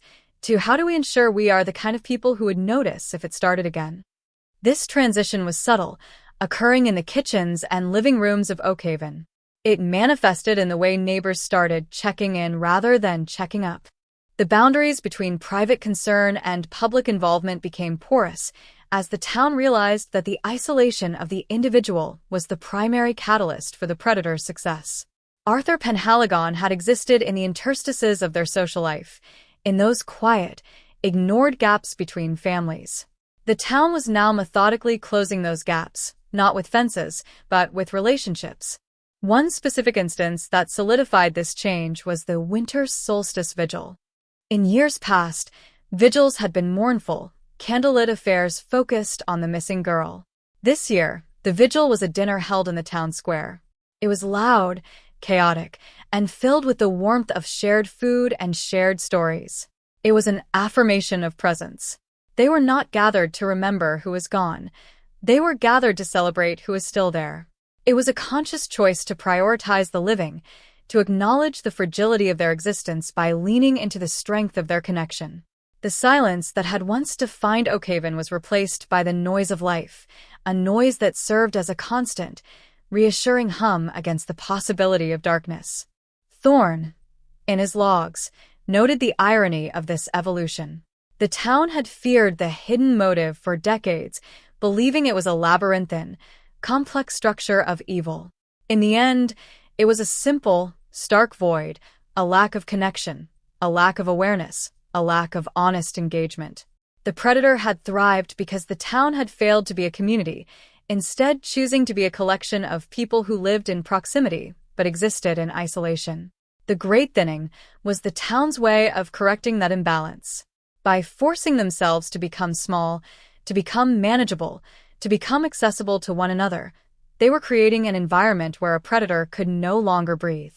The legal and social reformations were just the scaffolding. The true transformation was the change in the town's collective heart. The residents of Oakhaven were learning to live in the in-between. They were learning to exist in a state of constant, gentle alertness. They understood that the peace they had regained was not a given, but a responsibility. This was the burden of their recovery, to be the kind of people who never let the silence return. They were a town of guardians, not because they were trained to fight, but because they were trained to care. This was their new identity, the legacy of their survival, and the reason why, for the first time in 30 years, the town of Oakhaven felt like a place where a life could truly, freely, and safely begin again. The narrative arc of Oakhaven serves as a warning and a template. It is a warning about the dangers of the quiet life, the life that assumes safety is a default state of the universe rather than an accomplishment of the community. But it is also a template for hope. It shows that even in the most broken, the most haunted, and the most deceived places, the potential for light remains. It requires only the willingness to look, the courage to speak, and the persistence to remain connected. Oakhaven was no longer a mystery. It was a beacon, a living, breathing testament to the idea that the truth, no matter how terrible, is the only foundation upon which a real life can be built. As the moon rose over the valley, casting a silver light over the quiet streets, the town was not just a collection of buildings. It was a community, a soul, a testament to the idea that even after the longest, darkest night, the morning still comes, and with it, the chance to begin again. The 7th year of Oak Haven's new existence began with a subtle, almost imperceptible shift. The town stopped looking back. For a decade, the narrative had been dominated by the ghost of the cold case, by the forensic reconstruction of Clara Vance's final hours, and by the suffocating analysis of Arthur Penhaligon's pathology. But as the winter snows of the 7th year melted, they revealed a community that had finally integrated its tragedy into the bedrock of its identity, rather than allowing it to act as an anchor that prevented all movement. The townspeople were no longer the people of the tragedy. They were just people, living, working, and occasionally stopping to look at the trees in Clara's grove without the reflexive, stabbing sensation of grief that had once defined every interaction with that land. The great thinning had ended, and in its place, a quiet, steady expansion of the local spirit had begun to take root. Detective Thorne, in his seclusion, observed this transition with a sense of profound, detached satisfaction. He spent his days documenting the way Oak Haven had evolved, not as a crime writer, but as a chronicler of resilience. He realized that the hidden motive, that dark, narcissistic drive Arthur had employed to keep the town in his thrall, had been entirely defeated by the simple, persistent act of living honestly. Arthur had wanted to be the architect of their despair. Instead, he had become the catalyst for their liberation. By exposing a lie, the town had been forced to stop performing goodness and start practicing it. Thorne noted in his journal that the most significant change in Oak Haven wasn't the justice system or the new security protocols. It was the way the residents spoke to one another in the grocery store aisles, the way they listened when someone mentioned their struggles, and the way they held each other accountable without the need for institutional intervention. The local school system had fully transitioned into the Oak Haven curriculum philosophy, and the results were becoming tangible. The graduating class of the 7th year was unlike any that had come before it. These were students who had grown up in the shadow of the trial but had been raised in the light of the recovery. They were remarkably articulate about the dangers of communal silence and the necessity of skepticism. They didn't view their town as an island of safety, but as a living, breathing project that required constant, vigilant attention. They were the future of Oak Haven, and they were, in many ways, the most robust generation the town had ever produced, not because they had been spared the truth, but because they had been given the tools to handle it. They were the ultimate proof that a town can be defined by its survival rather than its loss. The downtown district had solidified its identity as an enclave of quiet, sustainable commerce. The mystery tourism had completely ceased, and the town was now a destination for those who appreciated the understated beauty of a community that had survived an existential crisis. The cafes and galleries were places of genuine connection, where the history of the town was acknowledged but never exploited. The residents had learned that the secret to a healthy community was not the absence of hardship, but the presence of shared accountability. They were no longer afraid of their neighbors, not because they believed they were perfect, but because they knew that if there was a problem, they were capable of addressing it together. They had moved from a culture of politeness to a culture of radical, mutual trust. One of the most meaningful rituals that developed in the 7th year was the Day of Vigilance. It was not a memorial for Clara, nor was it a commemoration of the arrest. It was a day dedicated to the community itself, a day where residents would check in on each other, volunteer for local infrastructure projects, and engage in open forums about the challenges facing the town. It was a practice of communal maintenance, a way of ensuring that the hidden motives of the future would never find the fertile, quiet soil that had once allowed Arthur Penhaligon to flourish. It was the institutionalization of their newfound awareness, a way of saying that they were no longer a town that could be taken by surprise, because they were a town that stayed awake. Even the architecture of the town seemed to reflect this shift toward the open and the shared. The fences that had once defined the suburban landscape were increasingly replaced by low hedges or shared garden spaces. The barriers were literally coming down, Not because the town had become utopian, but because they had realized that the most dangerous place to be was behind a closed door. They were choosing to live in the light, to be visible to one another, and to participate in shared, public life that left no room for the kind of predatory secrecy that Arthur had used to survive for 30 years. They were building a fortress out of community, rather than a cage out of privacy. Thorne, in his periodic forays into the town center, noticed that the talk of the town had shifted away from the past. When people gathered, they didn't talk about the cold case. They talked about the state of the park, the success of the high school's debate team, the opening of a new library wing, and the mundane, beautiful struggles of daily life. The ghost of Arthur Penhaligon had been successfully exorcised, not through a ritual or a ceremony, but through the overwhelming weight of the present. They had replaced the mystery with the reality of their existence, and in doing so, they had finally, truly moved on. The case was no longer a part of the daily conversation. It was a distant, tragic memory that had been processed and filed away. The families of the victim had also found a new, quiet, and meaningful way to exist. They were no longer the faces of the tragedy. They were simply people, members of the book club, the local gardening society, and the town council. They had reclaimed their lives from the narrative, and in doing so, they had achieved the ultimate form of resolution. They were no longer defined by the motive of a monster. They were defined by their own, continuing lives. Their presence in the town was no longer a reminder of a murder. It was a testament to the fact that, in the face of the unthinkable, the human spirit could choose to continue. They were the most respected members of the community, not because of what they had lost, but because of how they had chosen to rebuild in the face of that loss.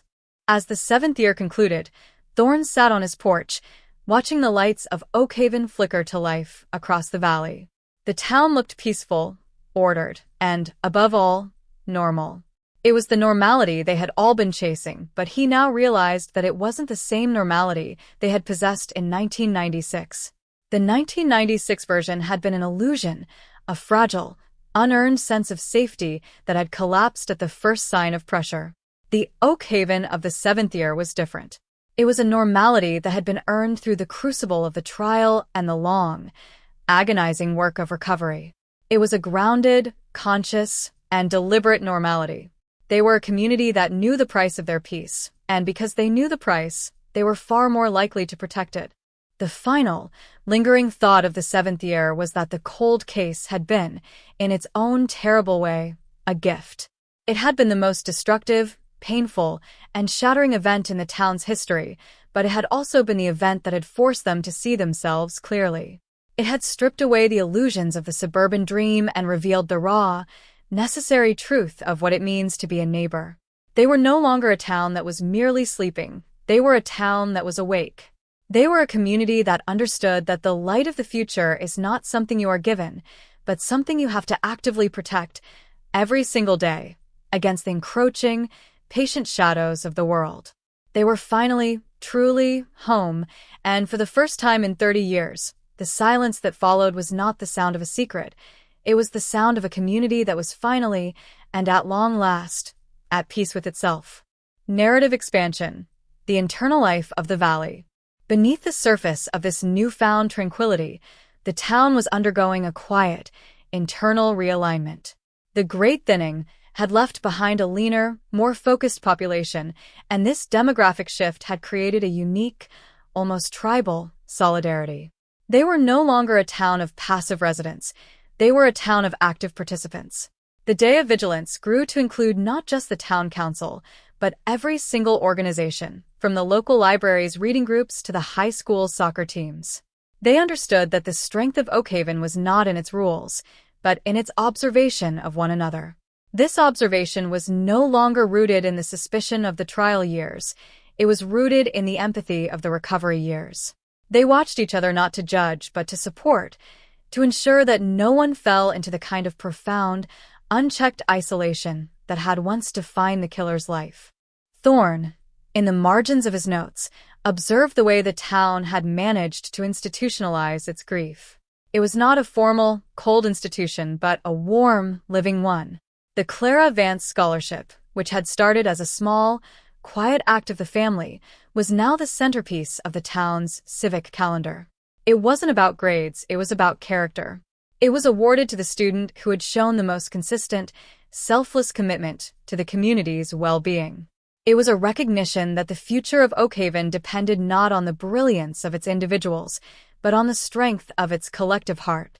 This was the town's way of saying that the girl who was taken would be remembered by the light that was cultivated in her name, a light that grew brighter with every passing year. The valley itself, once a place that Thorne had associated with the cold, dark secrets of the Miller estate, was now a place of expansive, vibrant possibility. The trails through the woods, once feared as the paths the killer might have taken, were now filled with the sound of hikers, the laughter of families, and the steady, reassuring presence of people who were not afraid of the shadows because they understood them. They had walked through the dark, and they had come out the other side. They were the people who knew the truth, and because they knew the truth, they were no longer afraid of the mystery.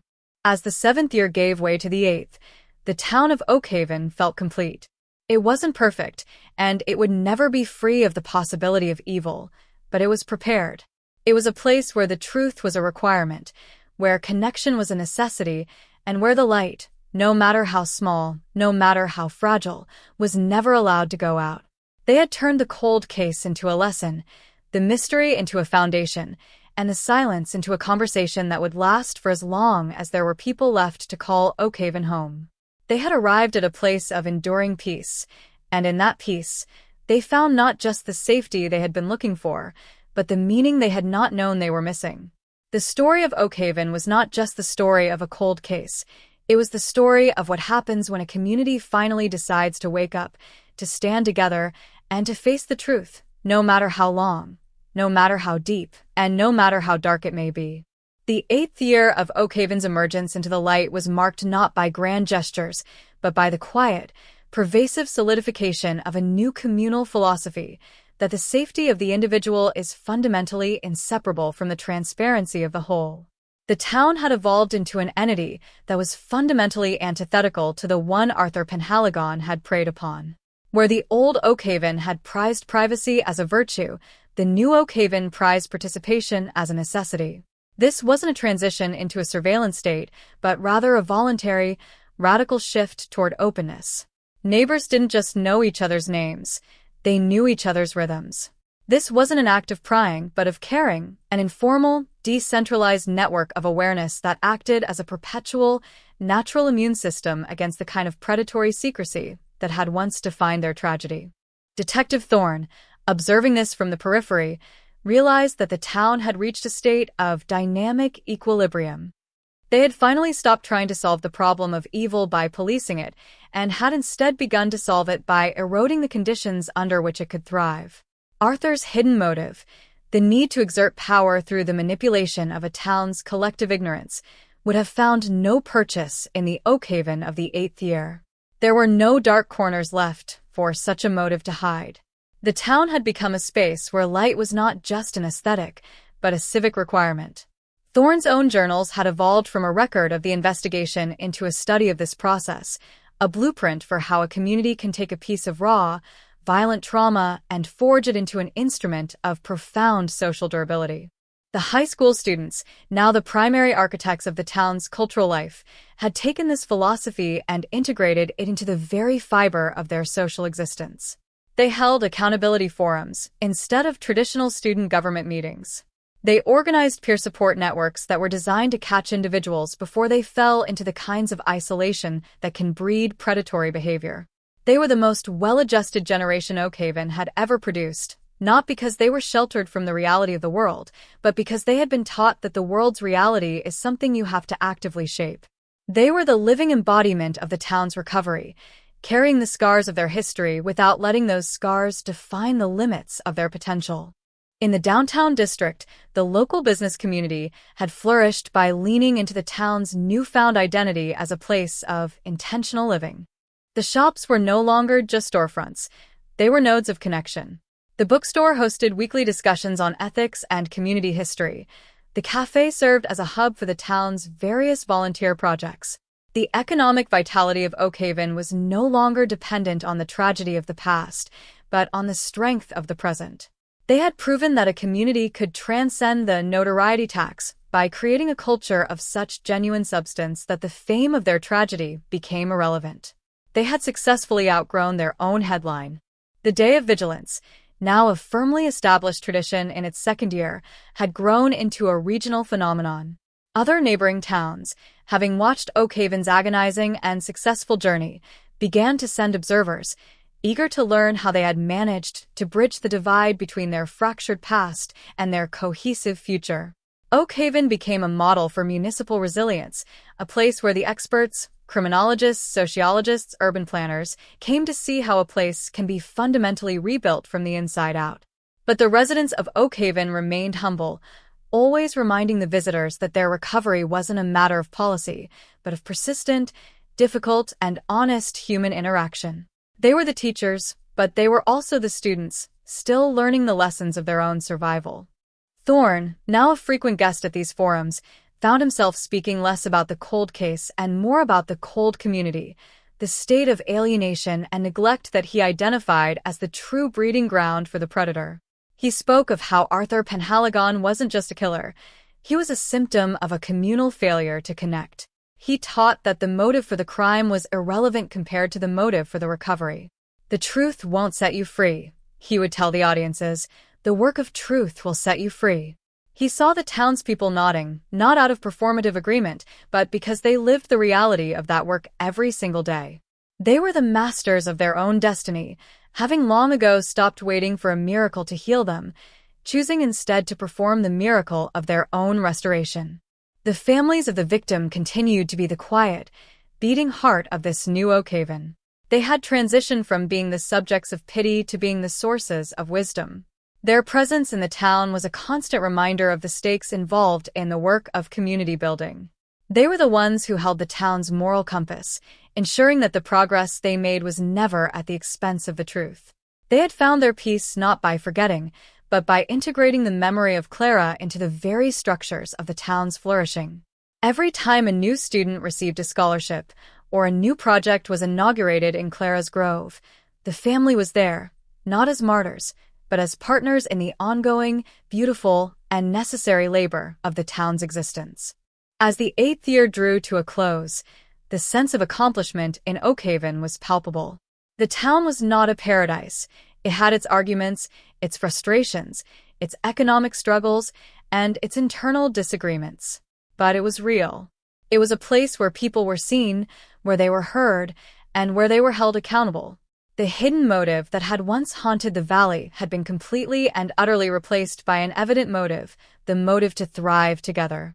The shadow of the cold case had been pushed back to the very margins of their experience, no longer an active force in their lives, but a lesson they had successfully learned and, in the learning, moved beyond. Thorne sat on his porch, the crisp air of late autumn signaling the approach of winter. He looked down into the valley, toward the lights of Oak Haven. He thought back to the man he had been when he first arrived, the detective who believed that justice was a singular event, a conviction, a sentence, a gavel strike. He realized now that justice was a continuous, cumulative process, an infinite sequence of moments where we choose to show up, to be honest, and to be present for one another. The case was closed, the secret was solved, and the killer was gone, but the work of justice was just beginning, because justice, like community, is a garden that must be tended every single day. The final, lingering thought of the 8th year was of the sheer, miraculous persistence of the human spirit. They had survived the worst, they had witnessed the darkest of truths, and they had come out the other side not as broken, ruined people, but as architects of a more profound and meaningful existence. They were the residents of a place that had refused to be defined by its trauma, a town that had turned its own tragedy into a mirror for the rest of the world. They were the people of Oak Haven, and as the lights of the town twinkled in the valley below, they were proof that even in the aftermath of a secret that should have destroyed everything, a community can choose to build something that is not only whole, but better than what was there before. The story of their recovery was the only headline that mattered now, a headline that wasn't being shouted by the media, but lived, breath, by every single person who had the courage to call this valley home. Expanding the narrative depth, the sociology of the 8th year. In the 8th year, the town's structural transformation became even more nuanced. It wasn't just about the social programs or the forums. It was about the fundamental change in how a problem was perceived. In the old Oak Haven, a problem was something to be contained, kept within the walls of a single family, or handled by an authority figure behind closed doors. In the new Oak Haven, a problem was an invitation to participate. If a family was struggling, it wasn't a source of shame, it was a rallying point for support. This radical shift in perspective is what had finally eliminated the dark, hidden recesses that Arthur Penhaligon had once exploited. One notable development was the creation of the Community Clearinghouse. It wasn't a bureaucratic office, but a rotating committee of citizens who monitored the pulse of the town. They met monthly, not to police but to listen. They discussed the needs of the elderly, the challenges of the new parents, and the minor, friction-filled disputes that often characterize community life. By addressing the small, human tensions early and openly, they were effectively preventing the buildup of resentment or the kind of psychological isolation that can lead to deeper, more dangerous dysfunctions. This was the most effective crime prevention strategy ever conceived by the town, the proactive, constant, and intentional cultivation of shared human well-being. Thorne began to notice that he didn't feel the need to keep his files anymore. He started scanning his journals and uploading them to the community's private archive, a digital library that was open to all residents. He wanted them to have the history, the ugly, brutal truth of what had happened to them, so that they would never again be susceptible to the kind of amnesia that had allowed the cold case to flourish. He believed that the only way to preserve their future was to ensure that the memory of the past was kept alive, not as a source of pain, but as a source of vigilance. He was effectively passing the torch, leaving the stewardship of the town's truth to the very people who had been most shaped by it. The 8th year also saw a maturation of the town's relationship with the outside world. Reporters and crime writers still showed up, hoping to find a story of lingering darkness or unresolved trauma, but they were consistently met with a community that was refreshingly, boringly sane. The residents didn't want to talk about the murder anymore.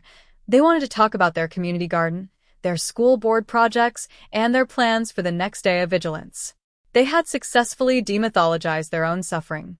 They had taken the horror out of the realm of true crime and placed it firmly in the realm of true experience, a change that stripped the mystery of its appeal and the predator of his posthumous power. As the leaves turned brown and the air grew sharp, the town prepared for the annual celebration of its own stability. They were no longer running from the past, nor were they waiting for the future to happen to them. They were, for the first time, inhabiting their own timeline, a steady, measured, and authentic progression of days that were filled with the work of living. They were a community that had learned that the most important thing we can do for one another is to show up, to stay present, and to refuse, under any circumstances, to let the silence win. The case was closed, but the work of justice, the work of community, the work of humanity, continued as vibrant and necessary as it had ever been. The 9th year of Oak Haven's post-verdict era arrived with a quiet, meditative maturity, a period that felt like the town's long, steady exhale after a decade of held breath. The trauma, which had once been a volatile, radioactive element in the communal air, had finally been synthesized into something manageable, something that no longer dictated the rhythm of their daily lives. The residents were now living in a space that was entirely their own, liberated from the shadow of Arthur Penhaligon not because they had forgotten him, but because they had finally, truly, outgrown him.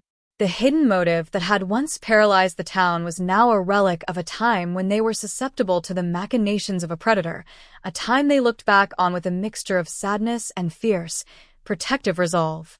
Detective Thorne, now living his days in the quiet, meditative rhythm of a man who has finished his life's work, spent his time documenting the town's final evolution. He noted that the Oak Haven model, a term that had begun to circulate in academic journals, was fundamentally simple. It was the replacement of the culture of secrecy with a culture of active, radical awareness. He wrote in his journal that the most dangerous aspect of the cold case hadn't been the killer. It had been the town's own desire for a frictionless, conflict-free existence. The residents of the 9th year were the opposite. They were a community that welcomed the friction of honest dialogue, understanding that the only way to prevent a predator from finding a place to hide was to ensure that there were no closed circles, no private dark spaces, and no unspoken resentments. The youth of Oakhaven, now a generation that had never known the town as a place of mystery, had fully assumed the mantle of leadership in the town's cultural life. They were the ones who organized the local festivals, the ones who mentored the younger children, and the ones who curated the town's history. They handled the memory of Clara Vance with a blend of reverence and objectivity that was profoundly healthy. They didn't treat her as a ghost or a martyr. They treated her as a member of their community who had been taken and whose absence had changed the trajectory of the town forever. They were a generation that valued the truth not because it was exciting, but because it was necessary for survival. They were the ultimate insurance policy against the return of the conditions that had allowed Arthur to thrive. The economic landscape of Oakhaven had solidified into a model of sustainable, human-scale commerce. The downtown district was a vibrant, interconnected grid of businesses that served the community rather than the tourism industry. The shops were places of genuine human encounter, where the owners knew their customers and where the sense of shared purpose was the primary currency. They had proven that a community can be prosperous without being exploitative, and that the value of a town lies not in its notoriety, but in the quality of the relationships between its people. It was a humble, resilient prosperity, built on the slow, careful cultivation of trust rather than the frantic pursuit of external recognition. The Day of Vigilance, in its third annual iteration, had reached a level of sophistication that was truly remarkable. It had evolved into a comprehensive audit of the town's social health. The town council, the school board, the local business leaders, and the residents would gather to discuss the challenges of the coming year, not in terms of policy, but in terms of human welfare. They would address the risks of isolation, the signs of communal neglect, and the need for continued vigilance. It was a civic ritual of self-correction, a way of acknowledging that a community is not a static state of being, but a process that must be constantly maintained by the intentional, repeated acts of its citizens. Even the landscape of Oakhaven had become a reflection of this newfound, mature stability. The parks and green spaces were meticulously maintained, not by paid contractors, but by volunteer crews that were as much about social connection as they were about aesthetics. Clara's Grove, in particular, was the heart of this physical maintenance. It was a place where the history of the crime had been converted into a place of life. The trees were lush, the benches were worn from years of use, and the atmosphere was one of profound, settled peace. It was the most important space in the town, a constant reminder that even the deepest wounds can be healed if they are allowed to breathe the air of an honest, open, and resilient community. Thorne, in his final visit to the grove during the autumn of the 9th year, stood before the site where the grave had been discovered so many years ago. The ground was now covered in a thick, vibrant carpet of clover, and a small, sturdy oak tree, planted by the graduating class of that year, was already beginning to cast a significant shadow. He felt a profound sense of closure. The case that had dominated his life, the mystery that had haunted his dreams, and the secret that had nearly destroyed the town, was now nothing more than a memory, integrated into the life of the grove. He realized that the hidden motive he had spent so long chasing wasn't a puzzle to be solved. It was a state of existence to be understood and then outlived. The town's recovery had been so successful that it had become, in a way, invisible. There was no longer a story to be told about Oakhaven. It had simply become a place to live, a place where people were happy, where they were sad, where they struggled, and where they supported each other. The drama of the cold case had been replaced by the quiet, essential business of existence. This was the ultimate victory. Arthur Penhaligon had wanted the town to be a stage for his performance, and for 30 years, they had played their parts. But in the 9th year, they had finally walked off that stage and begun the work of living their own, genuine lives, independent of the monster's shadow. As the months of the 9th year drew to a close, the residents prepared for the winter with a sense of collective, understated readiness. They were a community that understood that the winter was a time for reflection, for internal strengthening, and for the quiet cultivation of the bonds that held them together. They were no longer afraid of the long, dark nights. They had survived the worst night of all, and they had come through it stronger, wiser, and more united. The cold case had been the crucible, and they were the refined, tempered metal that had emerged from the fire. The final, lingering thought of the 9th year was of the simple, miraculous fact that Oak Haven still existed, and that it was a place of decency and light. The secret that had once been used to tear them apart had become the bond that held them together. They were a community that was defined not by their trauma, but by the fact that they had refused to let that trauma define the limits of their love. They were the people of Oak Haven, and as the lights of their town flickered on in the twilight of the 9th year, they were proof that the most resilient force in the human experience is not the hunger of the predator, but the quiet, persistent, and unshakable desire of the community to be whole. The case was closed, the secret was solved, and the town was safe, not because they had achieved a perfect, untouchable order, but because they had finally, truly, learned how to live in the reality of their own existence, together in the open and in the light of an honest, hard-won, and entirely, mercifully, clear morning. Deepening the narrative, the 9th year's introspection. Beyond the external markers of success, the 9th year was defined by a shift in the town's internal landscape, a move toward a state of collective psychological health. The residents had learned to talk about their past, not as a narrative of victimization, but as a history of survival.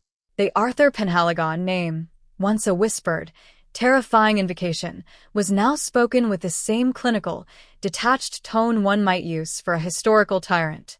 He had been stripped of his mythic status. He was no longer the shadow that hung over the valley.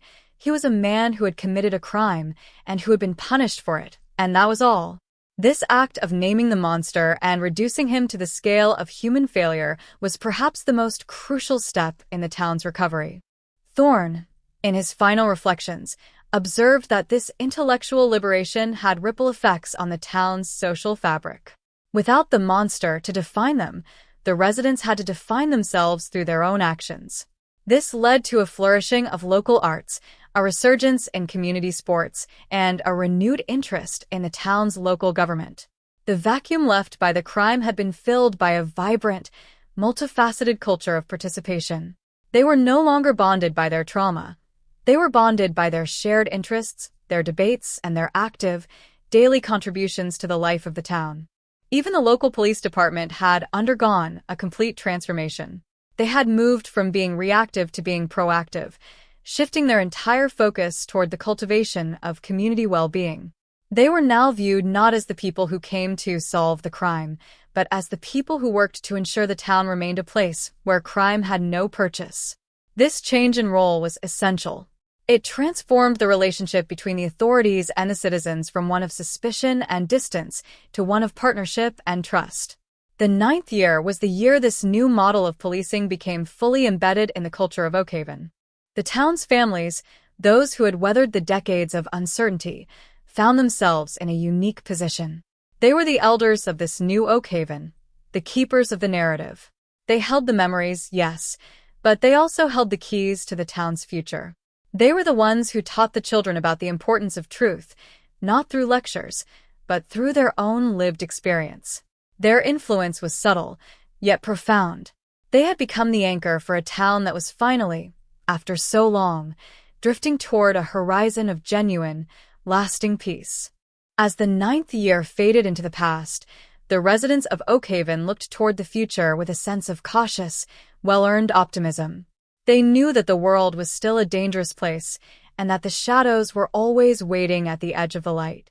But they also knew that they had built something that could endure.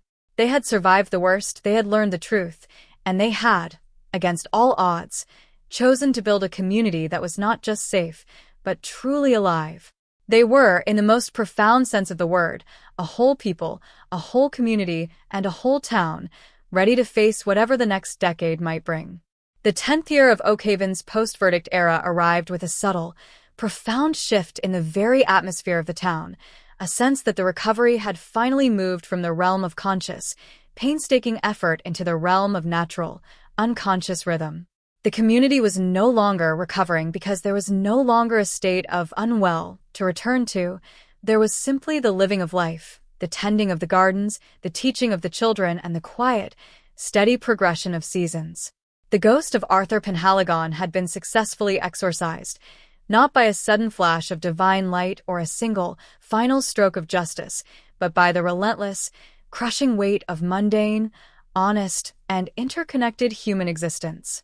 The hidden motive that had once held the town in a state of paralyzing suspense had been revealed as nothing more than the pathetic, singular desire of one man to matter, and in the grand, unfolding reality of Oakhaven, he no longer did.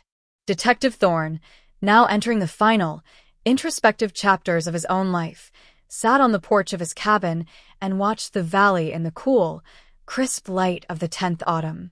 He realized that the greatest achievement of the Oakhaven case was not the conviction of a murderer, but the successful, decade-long dismantling of a toxic cultural architecture. They had been a town built on the sands of pleasant appearances, a foundation that had been easily swept away by the storm of 1996. Now, they were a town built on the bedrock of collective accountability, a foundation that had been tested by the most harrowing truth imaginable and had proven to be unshakable. He felt a quiet, deep peace in this knowledge, a peace that was not the absence of history, but the presence of a history that had finally been fully and completely owned. The high school graduates of the 10th year, the Oakhaven Decade class, represented the culmination of the town's evolution. They were young adults who had never known a world where the name Penhaligon carried the weight of a secret, and they viewed the cold case not as a living threat, but as a cautionary historical narrative, akin to the stories of wars long fought and settled. They were the architects of a culture that prioritized the active witness, a social norm where every citizen took an interest in the well-being of their neighbors, not out of suspicion, but out of a genuine, informed commitment to the social health of the town. They were the ultimate proof that the trauma of the past could be transformed into the wisdom of the future, provided that a community has the courage to endure the truth long enough to turn it into a lesson. The downtown district had become a model for the region, a vibrant node of connection that relied on the strength of its local network. The businesses were owned by residents, the goods were sourced locally, and the events were centered around the idea of communal reinforcement. The Oakhaven Day of Vigilance had become a regional festival of civic health, where people from neighboring towns would arrive to participate in the workshops, the forums, and the simple, joyous celebration of what it means to be a neighbor. The town had successfully exported its survival strategy, proving that the lessons they had learned in the crucible of their own tragedy were universal. They were no longer just a place that had survived a cold case. They were a place that had pioneered the art of communal resilience. Clara's Grove had become something altogether different in this 10th year. It was no longer a place of solemn, quiet mourning. It was the town's living, beating heart. It was where the Oakhaven youth gathered for their forums, where the elderly residents walked their dogs in the morning, and where the community hosted its celebrations. The soil that had once held the secrets of the grave had been completely saturated by the life of the living, the laughter, the music, the arguments, and the celebrations of 1,000 small, daily joys. The memory of Clara had been integrated into the town's life, not as a tragedy to be avoided, but as a presence that reminded them of the value of the very thing Arthur had tried to destroy, the connection between one human being and another. The legal and institutional systems of Oakhaven had also settled into this new reality. The police department had become a model of community-integrated law enforcement, with officers who were as much mediators and advocates as they were enforcers. They had moved past the era of the authority-citizen divide, realizing that a crime is rarely a singular event that happens to a town, but rather the result of a communal fabric that has been allowed to tear. They were the stewards of a system that prioritized the prevention of isolation, and they were the most successful department in the region because they understood that their true power lay in their ability to see the danger before it manifested, by staying connected to the lived reality of every resident. Thorne, in his final conversation with his former captain, reflected on the nature of the hidden motive once more. "We thought we were chasing a man," he said, "but we were actually chasing a ghost that lived in all of us, the ghost of the desire to be comfortable, to be left alone, and to trust without testing." The captain, now gray-haired and retired, nodded in agreement. "The motive was the town itself," he replied. Arthur just realized it before we did. He saw that we were so busy being polite that we were practically inviting him to hide in plain sight. Solving that mystery didn't just catch a killer, it forced us to grow up. It was the most accurate and the most devastating summation of the entire ordeal. Oak Haven had been forced to abandon the innocence of its childhood, and in doing so, it had finally achieved the maturity of a true community. As the 10th year concluded, the feeling of accomplishment in Oak Haven was not one of pride, but of profound, humble relief. They knew they weren't perfect. They knew the world was still full of dark, unpredictable forces, and they knew that the safety they had built was something that required constant, daily, and often exhausting effort. But they also knew that they were ready. They were a community that had seen the worst of what humanity could do to one another and had chosen, at every juncture, to be better. They were a place that had looked into the abyss, seen the reflection of their own secrets, and decided to turn their backs on the dark, turning instead to the work of the light. Thorne sat on his porch as the final twilight of the 10th year deepened into the velvet black of a winter night. The lights of Oak Haven glowed in the valley below, not as a collection of isolated houses, but as a unified, shimmering, and resilient web of life. He realized that the case had been a long, dark road, but it had led to a destination that was worth the price. The secret that had nearly destroyed them had become the foundation of their greatest strength. They were a community that was defined not by what they had lost, but by what they had reclaimed. Their ability to look each other in the eye, their willingness to ask the difficult questions, and their unshakable commitment to being a town that refused to be silent in the face of the truth. The final, lingering thought of the 10th year was of the simple, miraculous fact that humanity is capable of such profound, restorative, and beautiful work, even in the aftermath of the most terrible betrayals. Oak Haven was a testament to the idea that no matter how deep the secret, no matter how long the silence, and no matter how dark the shadow, the light of human connection is an indestructible, persistent, and eventually triumphant force. The case was closed, the secret was solved, and the town was safe, not because they had achieved a static, protected perfection, but because they had finally, truly, learned how to live in the reality of their own existence, together in the open and in the light of an honest, hard-won, and entirely, mercifully, clear morning. The story of their recovery was complete, and in its completion, they had finally, at long last, become the kind of place where a life could truly, freely, and safely begin. Expanding the narrative, the sociology of the 10th year. In this 10th year, the town underwent a process of formalizing its hard-won wisdom. The Oak Haven Principles, a set of unspoken communal norms, became the unspoken constitution of the valley. These principles included: witnessing is a collective duty, silence is an act of choice, and truth is the first step toward safety. These weren't written on monuments or printed in brochures. They were passed down from generation to generation through the daily interactions of the residents. This cultural osmosis ensured that the lessons of the past were not just memorized, but embodied. One of the most surprising outcomes was the town's influence on the surrounding region. The Oak Haven approach to community health began to be adopted by neighboring municipalities.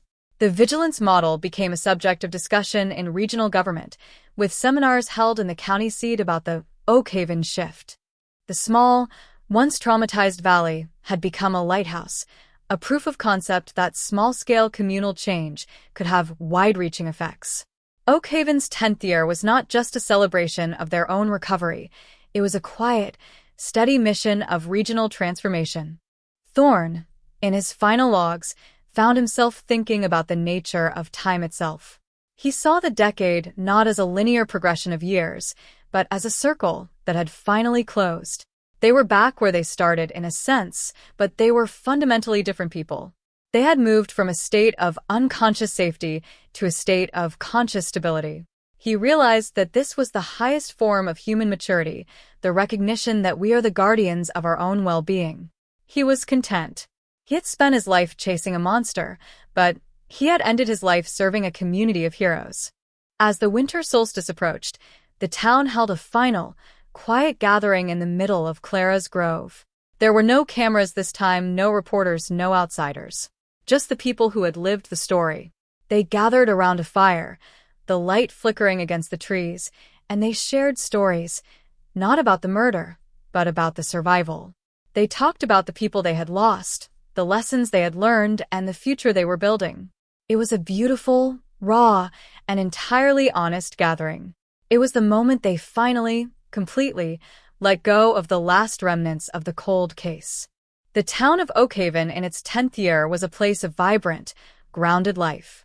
It was a place where people knew who they were, and where they knew that together they could face anything. The shadow had been lifted, the secret had been told, and the town was safe, not because they were perfect, but because they were honest.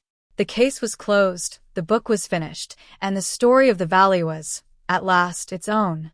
As the stars rose over the mountains, casting their light on a town that had learned the hardest and most beautiful lesson of all, the residents of Oakhaven knew one thing with absolute certainty. They were, and would always be, together. The light was real, the morning was coming, and they were finally home. The fog hanging over Blackwood Creek never truly lifted, not since that Tuesday in November 1996, when the silence of a suburban afternoon was shattered by a scream that died as quickly as it began. It was a cold case before the police even arrived, a ghost story written in the chilling absence of physical evidence, leaving a quiet, tree-lined street to fester in the shadow of an unsolvable nightmare. Neighbors locked their doors tighter, not because they knew who to fear, but because they realized they didn't know the people living behind the manicured lawns at all, and for 3 decades, the truth remained buried under layers of suburban apathy and the crushing weight of a fading investigation. Then came the phone call, a tremor in the fabric of a sleepy town, as a retired detective, long haunted by the empty files in his archives, stumbled upon a microscopic anomaly, a trace of DNA clinging to a discarded raincoat found near the property line, a tiny, silent witness that had waited 30 years to tell its story. The lab results didn't just point to a suspect. They unmasked a monster hiding in plain sight, a man whose manicured garden and friendly morning waves had become the perfect camouflage for a history of unspeakable violence, turning a cold case into an immediate, visceral reckoning that ripped the mask off a quiet community. The air in the courtroom is heavy, thick with the scent of stagnant secrets finally exposed to the harsh glare of fluorescent lights, and as the bailiff announces the entry of the accused, the collective breath of the gallery hitches in a synchronized spasm of disbelief. This is not a stranger from a distant land. This is the man who organized the neighborhood block parties, the man who helped his neighbor fix his fence after the storm, the man whose children played with the victim's surviving siblings in the very yard where she vanished. Every face in the room is a canvas of betrayal, etched with the realization that they were walking, talking, and laughing alongside a predator who thrived on their trust, his calm, stoic expression beneath graying hair serving as a final, cruel insult to the decades of mourning they endured. It is a cinematic moment of horror, not because of a sudden explosion of violence, but because of the terrifying realization that evil doesn't always wear a hood in a dark alley. Sometimes it wears a golf shirt, drinks coffee on the porch, and listens to the police reports with the feigned concern of a grieving friend, watching as the cold case grew colder while he remained perfectly, dangerously warm. Back in 1996, the investigation was a frantic, disorganized race against time that collapsed under the pressure of a lack of forensic technology, leaving behind a trail of interviews that led to dead ends and a mountain of red herrings. Detectives were ghost-chasing, following whispers of a drifter seen on the highway or a disgruntled ex-boyfriend, while the real perpetrator sat in his living room, watching the patrol cars pass by from behind the Venetian blinds, a predator who knew exactly how to blend into the scenery of a normal life. The victim, a bright, 17-year-old girl with a laugh that echoed through the cul-de-sac, was plucked from the afternoon sun and erased, leaving behind only a single, silver earring and a mystery that defied logic. The community mourned, they held vigils, they painted the town in yellow ribbons, but with every passing year, the hope of resolution became a burden, a heavy, silent anchor that kept the entire town of Blackwood Creek from moving forward, trapping them in the year that time forgot, a cold case that became the defining scar on their collective conscience. Note: due to the extreme length requirement, 22,000 to 27,500 words total for 11 parts, providing the entire manuscript in one response is technically impossible due to output character limits. Below is the continuation of the narrative flow, maintaining the voiceover style. The forensic breakthrough, a piece of sophisticated genetic genealogy that finally caught up to the killer's arrogance, turned the tide in a matter of weeks, transforming a decades-old mystery into a legal steamroller. It wasn't just a match on a database. It was the collapse of a carefully constructed facade, as investigators tracked the DNA from the raincoat to a distant cousin's entry in an ancestry site, a digital thread that eventually led them straight back to the neighbor's front door. The arrest itself was surgical, a dawn raid that saw SWAT teams swarm the house he had lived in since before the murder, their tactical gear a jarring contrast to the peaceful, suburban morning. He didn't fight back. He didn't scream. He simply stood there, handcuffed, his face unreadable as the neighbors stepped out onto their driveways, phones in hand, recording the final chapter of a story they thought would never have an ending, their world tilting on its axis as the truth finally, brutally, set itself free. As the prosecution lays out the timeline, the evidence is a hammer blow of precision, mapping out a predatory routine that lasted long after the disappearance of the girl. They show the grainy security footage from a nearby convenience store, a video that had been overlooked for years, where a shadow that looked just like him stood near the payphone, watching the victim pass by, his focus laser-sharp and hungry. It was a cold case only because they weren't looking at him, because he was the one they checked off the list in the first 48 hours, the one with the solid alibi and the respectable job, the one who played the part of the concerned citizen so perfectly that the police didn't even notice the tremors in his hands during the interrogation. Now, in this second act of the trial, the jurors lean forward, eyes locked on the projected photos of the evidence, the soil samples from his trunk that matched the crime scene, the receipts for supplies that were never meant for home improvement, and the diary entries that spoke of a dark, insatiable compulsion, a chilling narrative of a man who loved the game of being invisible. The community is now a place of fragmented memories and splintered relationships, with families turning on each other as they try to process how they could have been so blind for so long.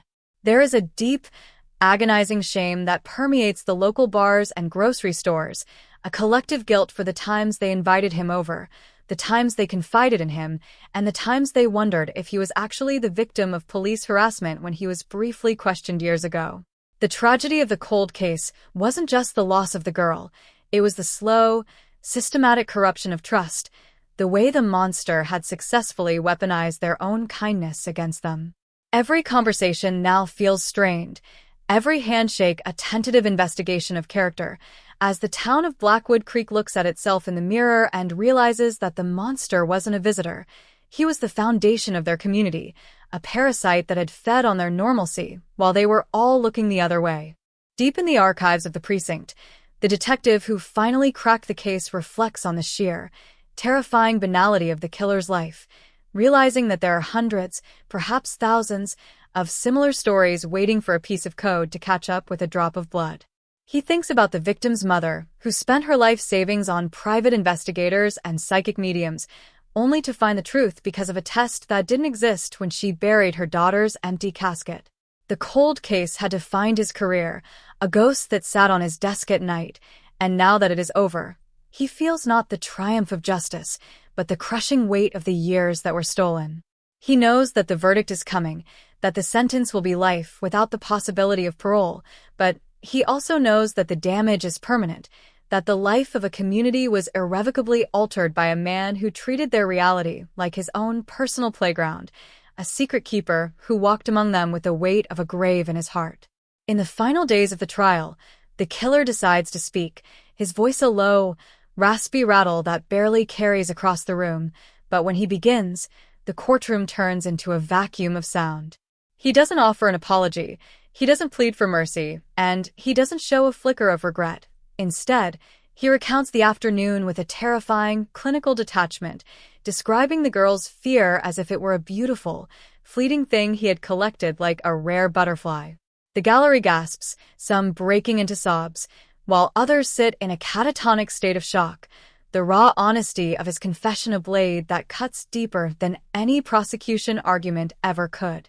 It is the moment every cold case investigator dreads and desires at once, the unvarnished, monstrous truth laid bare, leaving no room for doubt, no room for hope, and absolutely no room for the false sense of comfort they had held onto for 30 years.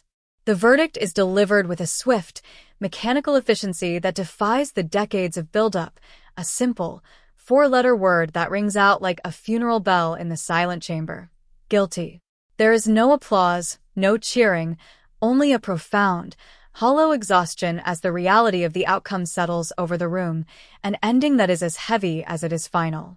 The man is led away, the doors of the courtroom closing on his gray, unshaven face, leaving the families behind to face a world that is still broken, but at least, for the first time in an eternity, it is a world where the truth is no longer a ghost. The cold case is closed, the files are marked, and the record is sealed, but the silence that follows is different now. It is the silence of a town that has finally exhaled, a community that knows the price of a secret, and a neighborhood that will never, ever be able to look at a neighbor the same way again.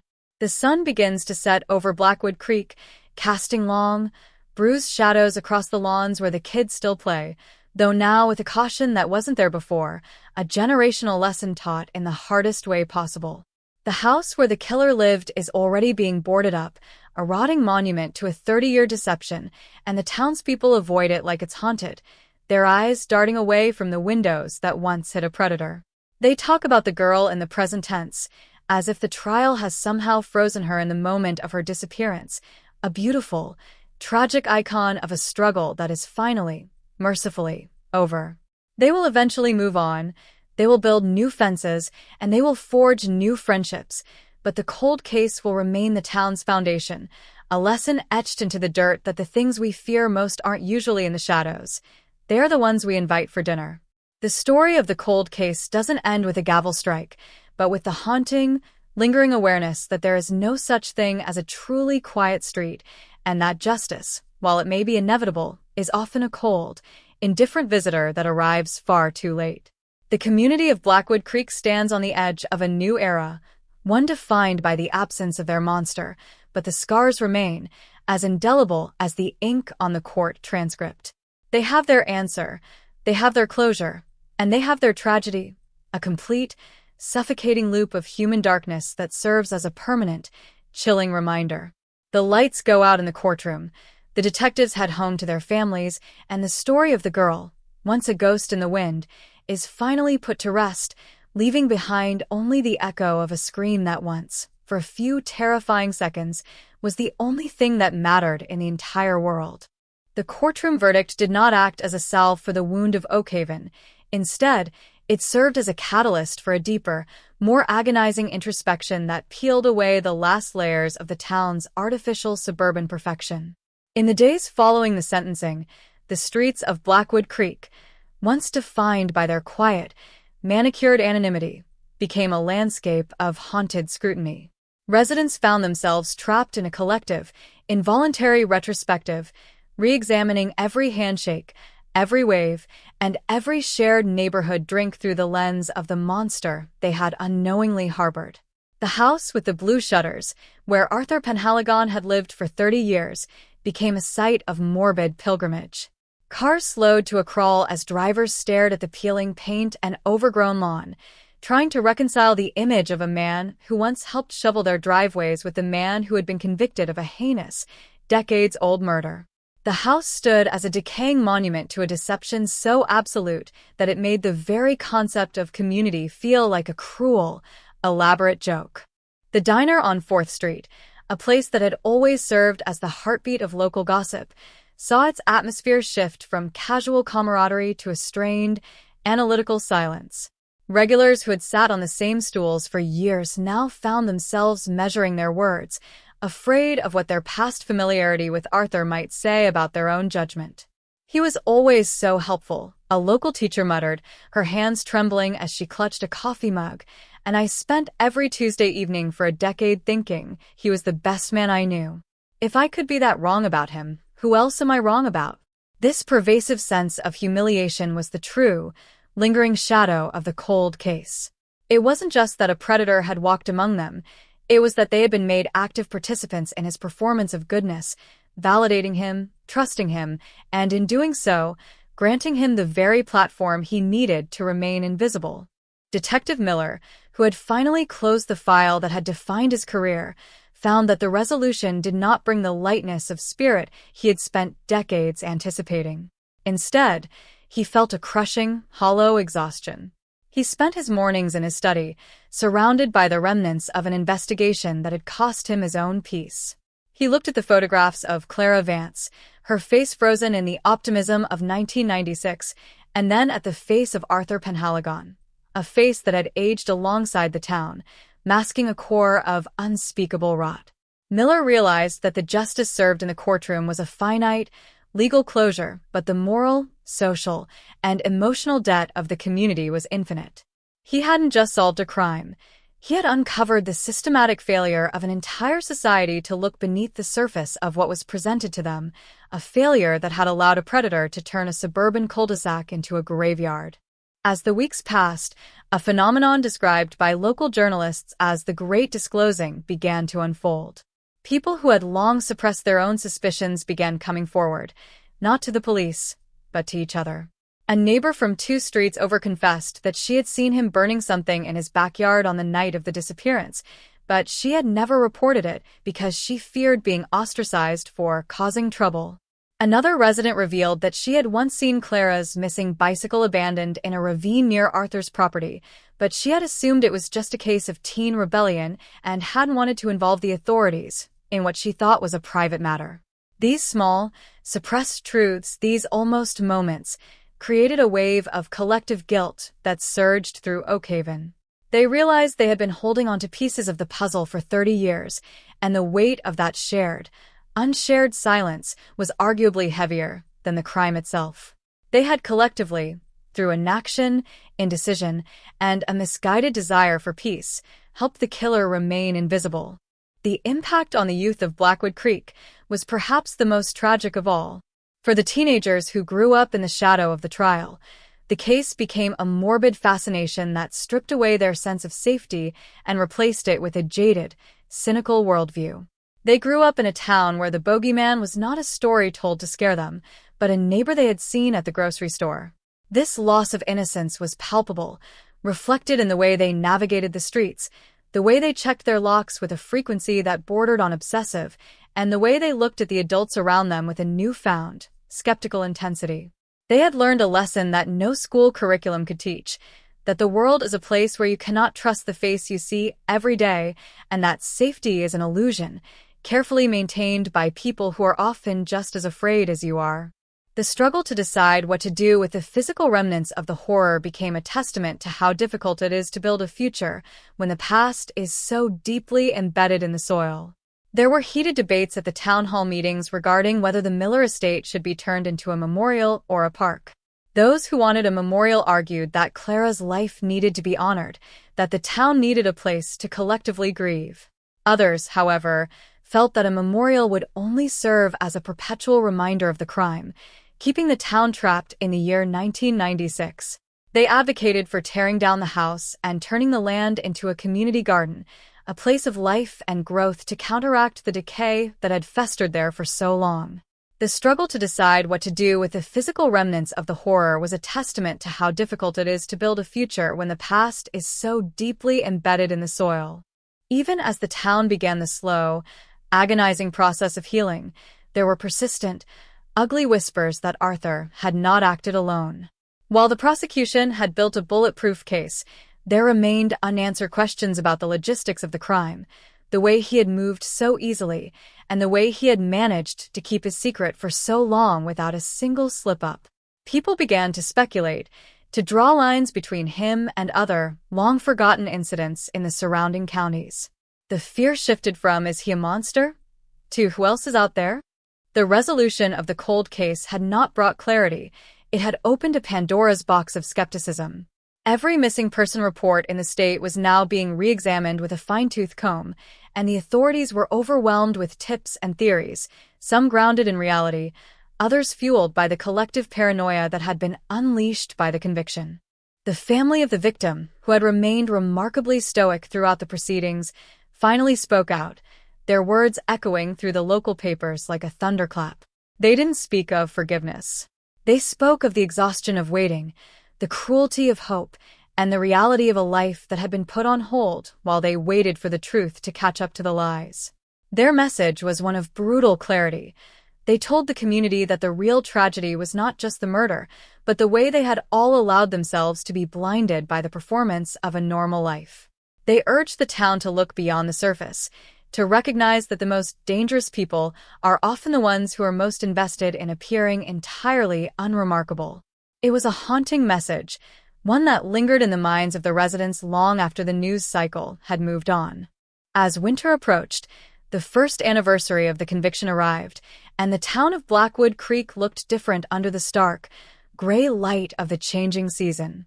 The killer's house had finally been demolished, the pile of timber and debris carted away to leave a patch of bare, uneven earth. It looked like a scar on the street, a reminder of the void that had existed there for decades. People still walked past it, their eyes lingering for a second too long, but the frantic, fearful energy had finally begun to dissipate, replaced by a somber, reflective quiet. The cold case was, officially and legally, a thing of the past, but the lesson it had taught the town, that the monsters are not hiding in the shadows, but standing right next to you, was something they would carry forever. They were a different community now, shaped by the weight of what they had known and what they had chosen not to see, and they walked their streets with a heavier, more deliberate step, knowing that even in the most ordinary of places, the extraordinary evil is never as far away as we like to believe. The final piece of the puzzle, a single journal found hidden behind a loose floorboard in the demolished house, provided one last, chilling detail. A meticulous, almost robotic log of the years he had spent living among them, watching them, laughing at their ignorance, and enjoying the thrill of the hunt while they were all busy, living their lives. It was a document of profound attachment, a study in the psyche of a predator who had found the perfect hunting ground in the middle of a suburb. The journal was handed over to the archives, not for the public to read, but for the investigators to study, a testament to the banality of evil. As the town moved into its next chapter, the shadow of the cold case slowly receded, but it didn't disappear entirely. It settled into the bedrock of Blackwood Creek, a permanent, cautionary reminder that in a world where everyone has a mask, the truth is the most dangerous and the most elusive thing of all, a ghost that eventually finds its way to the surface, regardless of how long it has been buried. The residents of Oak Haven learned that they were no longer just people living in houses. They were participants in a story of human darkness, and the silence of the valley now sounded different. It was the sound of a community that had finally woken up, but was still trying to figure out how to live in the light. The third chapter of Oak Haven's nightmare unfolded not in the courtroom, but in the sterile, fluorescent-lit halls of the forensic laboratory, where Detective Thorne spent his final, grueling weeks before the trial.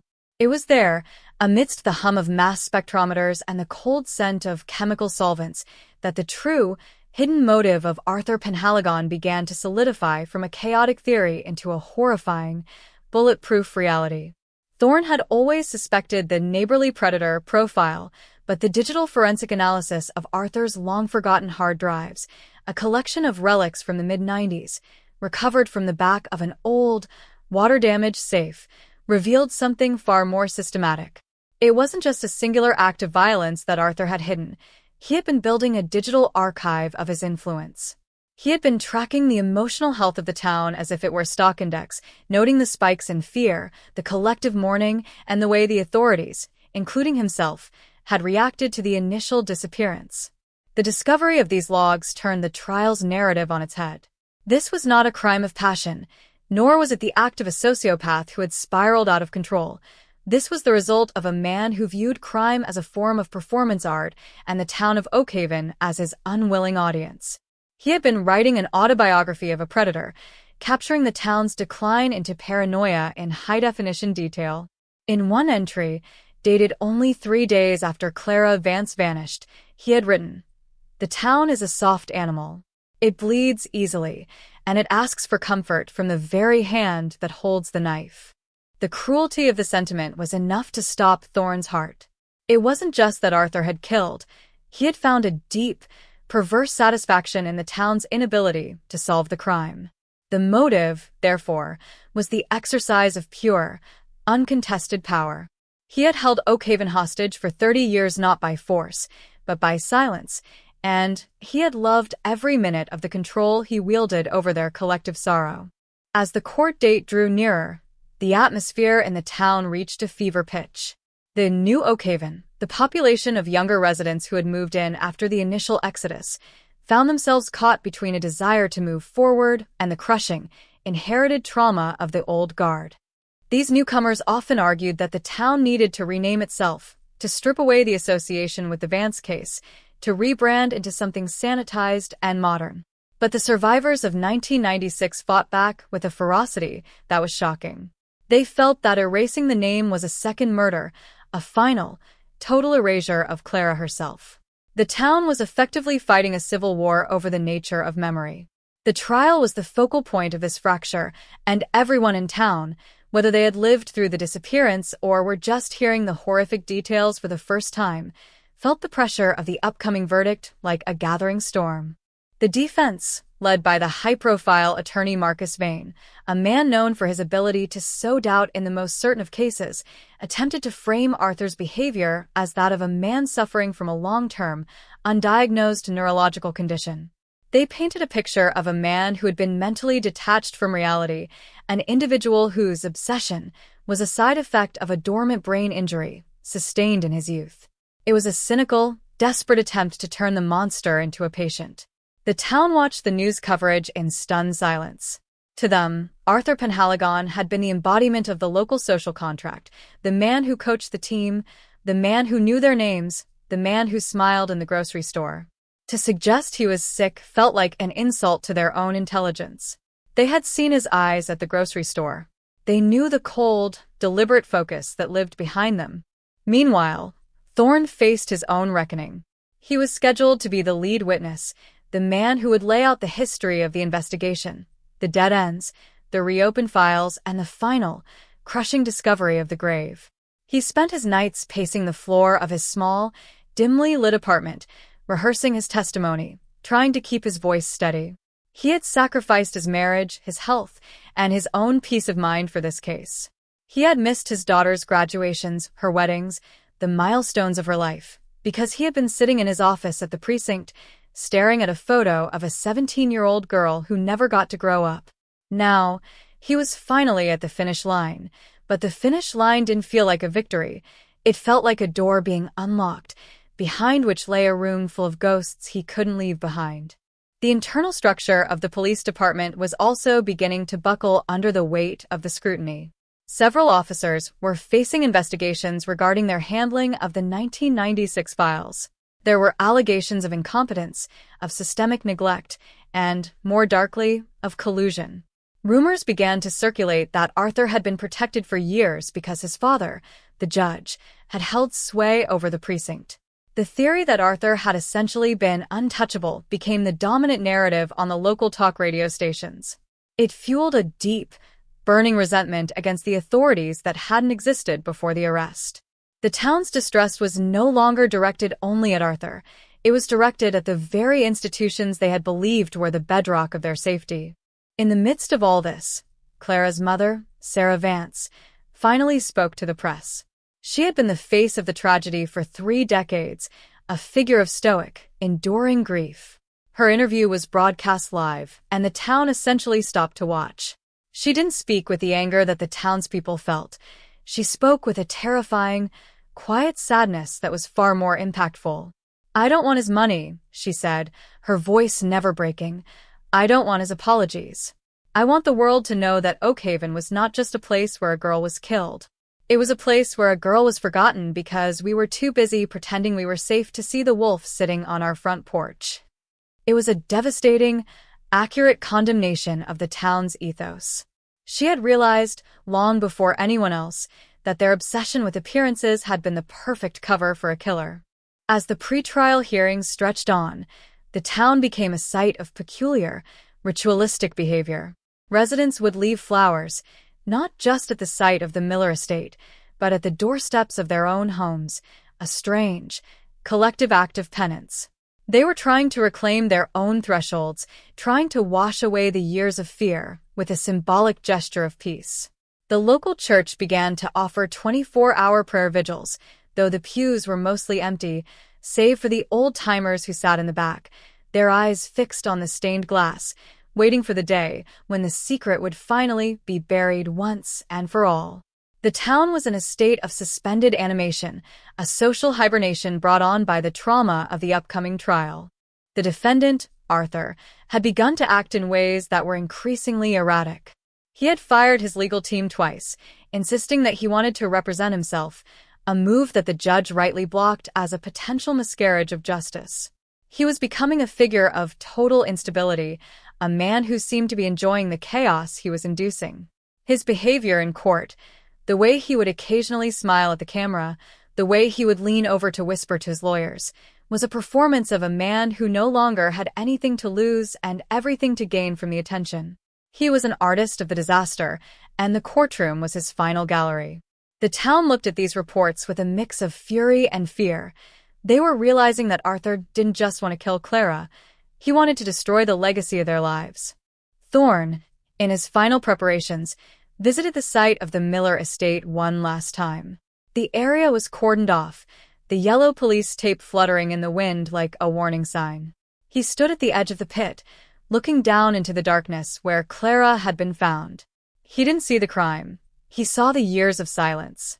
He saw the 30 years he had spent in the dark, the sleepless nights, the broken relationships, the toll of the obsession.